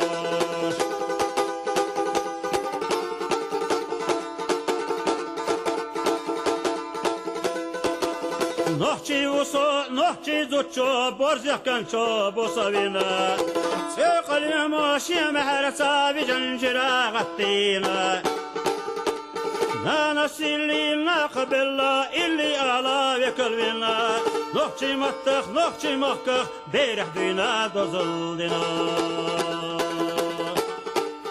Nohçi uso tanna qoma, oğlaq cünse gamoyosoş Mahkaq valla halqa xadda Deqil xila amal dosoş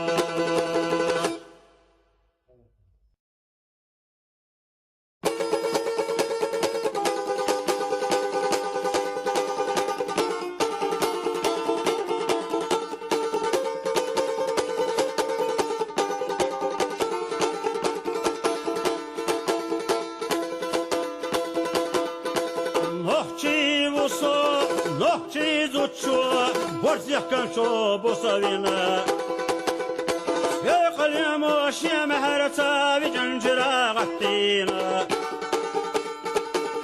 Nana silli naqbilla illi ala ve kalbina Nohçi mattaq, nohçi mahkaq, berih dina dozildina Nana silli naqbilla illi ala ve kalbina